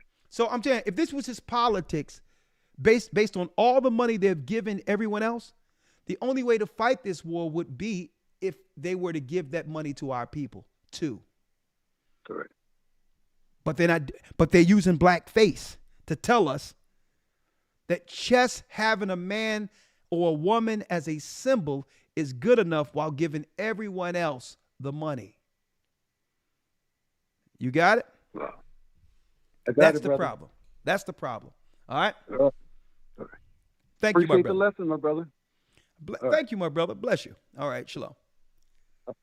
He's deep. He says he's deep. No, I'm a son of the Almighty. I'm a servant. 708 area code. Last call. And see, hold on. Before I bring you in, 708, hold tight. I could have stayed on longer when he said that he only vote primarily for the local areas. Voting for, what happens locally in his community. I would have kept him there, and you know why? Because usually it's vote down ballot for everyone that's blue. That's how our people been voting, okay? And they say, well, I really do it for the local areas. Look at our communities locally. That's what you voted for, okay? These are the people who came in and totally allowed regentrification, the total destruction of our communities. So when you say you voting local, that's nothing to brag about either, because locally, let me tell you, our communities have been overran, tore down, and destroyed. And guess what, folks? The housing today, the new housing projects and all that, when it comes to government housing, the majority of the housing in our community is going to people who identify as LGBTQ. Look it up. LGBTQ housing. That's the housing that used to be for our people. So the local policies have destroyed us also. 708.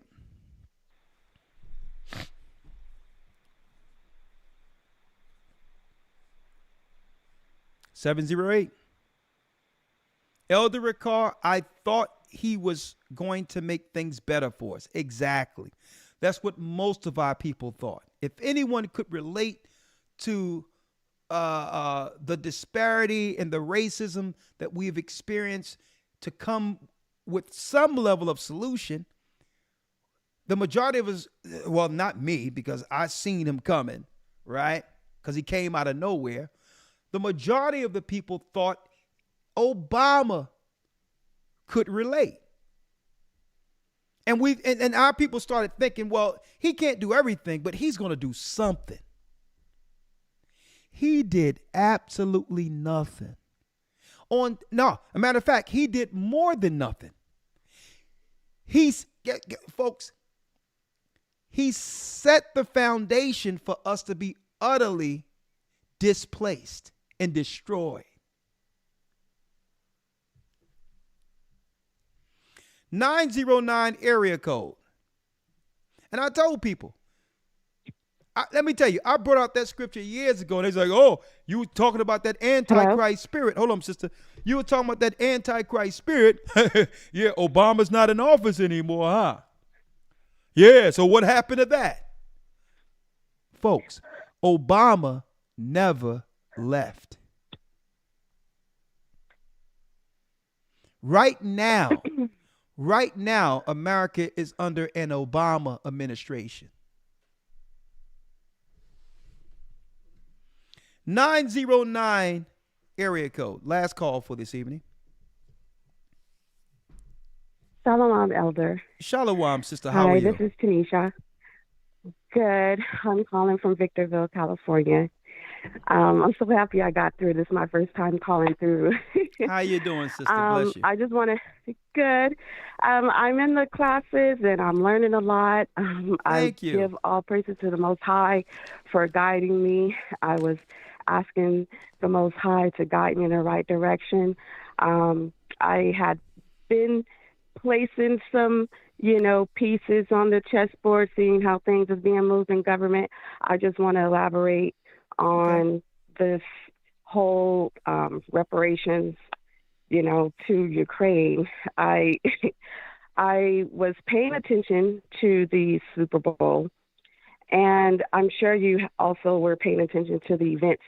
Did you see the helicopter that had crashed with the billionaire banker from Nigeria? No, that's interesting. With him and his family. Yes. So it was a family, a CEO of a billionaire bank in Nigeria, the wife, the son, the two pilots, and there's someone else very important that just died here the night of the Super Bowl right here on the 15 freeway, which is in the state of California, headed towards Las Vegas. I was putting two and two together and thinking like, wait a minute, they just put out unlocking reparations for Ukraine. Where else could they be getting money from? We have to keep in mind, I was thinking, these people are evil. They're dark. They steal, they murder, they do whatever, So I was just wondering if maybe they were even taking it from our other people in Nigeria. It's just that there's a lot of things, a lot of suspect things going on against our people who are politically in power, that's seeking to help, our people. Right. You notice that there's a lot of negative reports going out to destroy the the tourism within the Bahamas right now. They're trying to report there's a United States warning not to go into the Bahamas. Then there was two white women who went there who claimed that they were assaulted. They were lesbians. Said that they were assaulted and blamed it on a black man in the resort. But then when the cameras came on, they went and researched it. These women were out getting their little girls trip on and was paying. Yeah, it was all out there in the news. The Bahamas said, listen, no, we got the cameras. These women were coming out here looking for men. And they had a GoFundMe and all that they end up taking down. But this is what they do. They send these little women in and then they make a spectacle out of it. So to what? Yes. To draw down tourism, knowing that Bahamas is already suffering. It's a predominantly Christian area. And guess what? It's suffering already, and it strives off of tourism. Any island strives off of tourism. That's the bulk of the money. And now American government in the Western world is giving the Bahamas bad press. So to do what? It's like putting sanctions on the Bohemians. The Bohemians. They do this. When they put out these reports, don't go here, don't go there, tourism goes down and people suffer. And they're doing this in all the places our people live. Right. So y'all got to watch those reports when they put stuff out. Don't travel here, don't travel there. Sometimes they're doing bad press, PR on a country to do what? To dry up funds for those particular people. And I'm going to tell you this, watch out for that. When they say, don't go here, don't go there, and come to find out when you do the research, it's the same. The statistics when it comes to crime and all that, it's the same as it was last year, but they just didn't report it.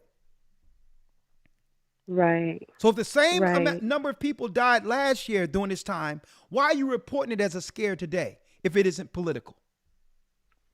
So they're doing this, sister. Anybody black that's seeking to help our own people, these are political games they play, sister. Or like the economic hitman, they get you out altogether, like that Nigerian banker you've just mentioned. Yeah. That it just, had brought so much like revealing to me. And I was like, wait a minute, that's really strange all of a sudden, and they're saying it's in being investigated why the helicopter crashed, and the significance of it being 6 people on the helicopter. I was like, well probably.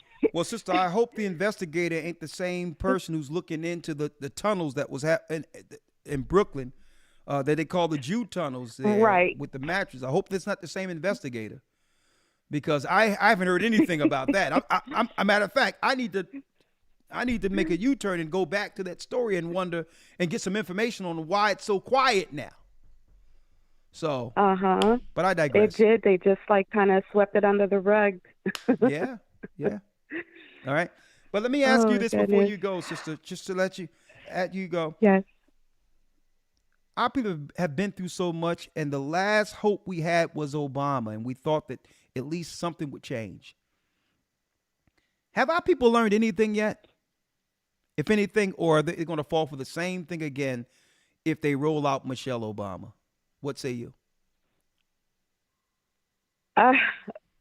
Just from my own personal experience, from people I know, they were still very much just sleep and, just trying to, talk to them and try to relate to them things that are happening to them so that maybe they can kind of wake up and be like, wait a minute, let me think about this. They just seem to brush it off, or they don't want to, research. I can say that I don't have any trust in the government at all. But what about our people? I got ballots here. You think they're going to get back on the train and get provoked into voting their own destruction again when it comes to this Democrat Party? I believe they will. I believe they will fall for it. Okay. Yep. And my grandmother, she's 89 years old. I take care of her. And I remember when Obama was running, and just to kind of elaborate on that, my grandmother, I was like, Grandma, aren't you going to vote? And she was like, no. And I was like, why? At the time she was several years younger, but I didn't understand it. And she told me, they're going to put whoever they want in office anyway. And here I am almost 15, 20 years later, just now figuring everything out.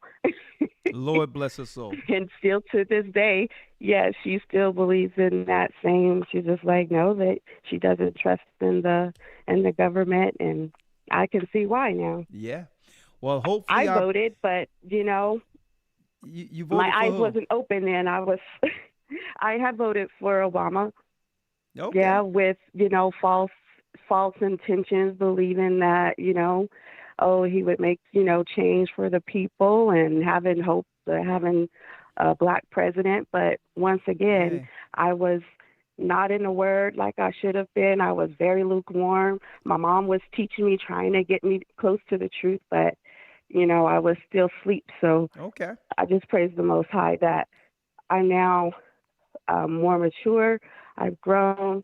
I've got my family involved. We are currently now attending the GOCC church here in Pomona. Praise the Most High.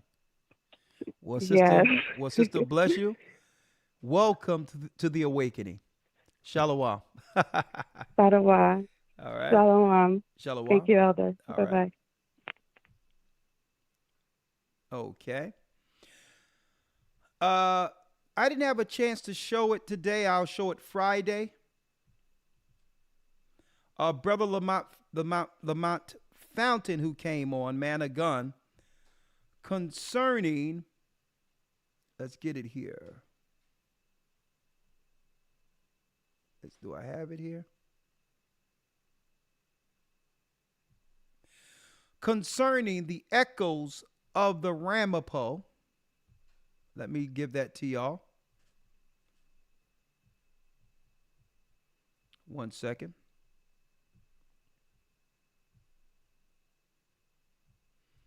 Let me put it up here.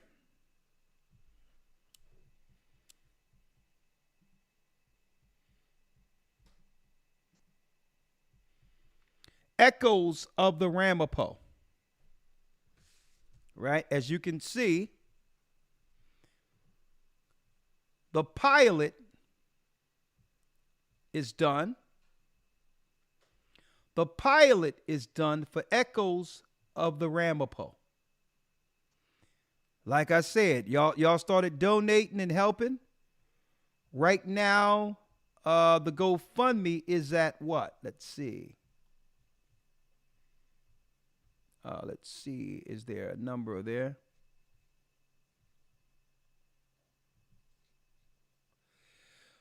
Right now, it's at 1822.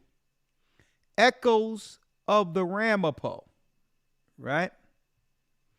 And he already finished a pilot.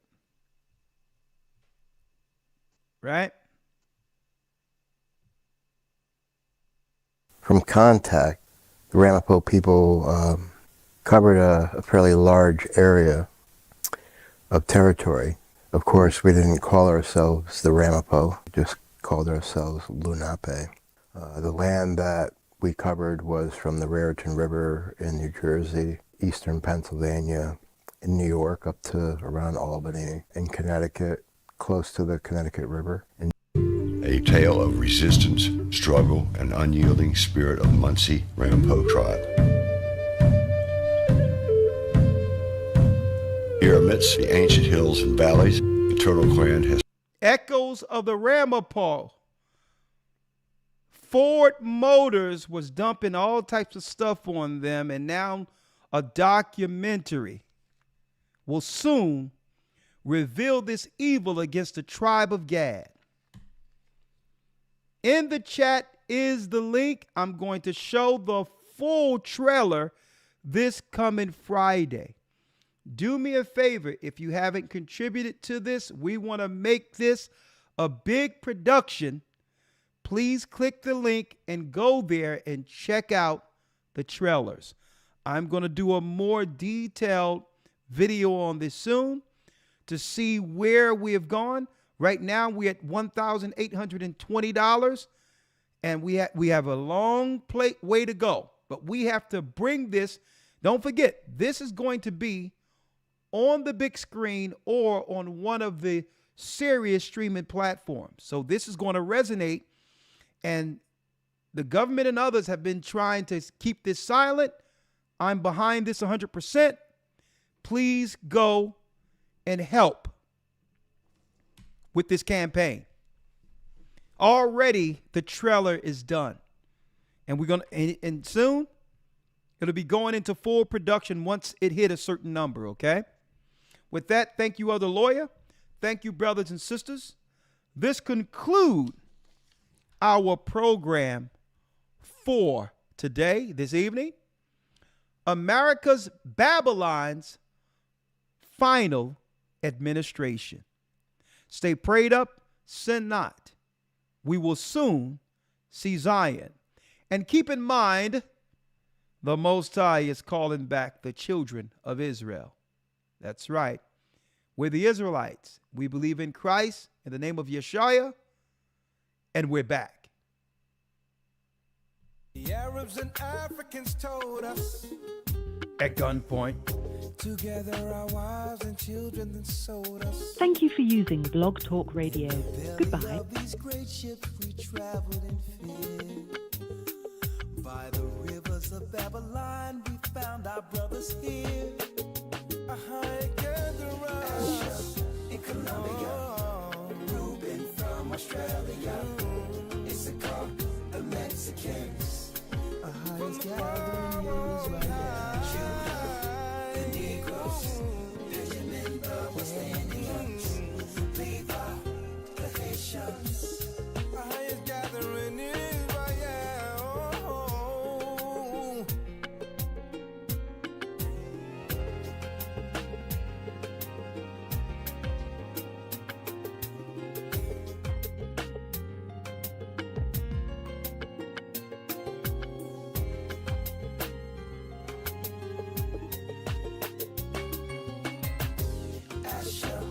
Colombia, Reuben from Australia, Issachar, the Mexicans. That's who we be. Judah, the Negroes, Benjamin, the West Indians, Levi, the Haitians, Manasseh, the Cubans, Ephraim from Puerto Rico, Naphtali from the Isles of Hawaii. The Lord is calling back Israel. Zebulun from Panama, Gad, the North American Indians, Simeon, the Dominicans. Our highest gathering is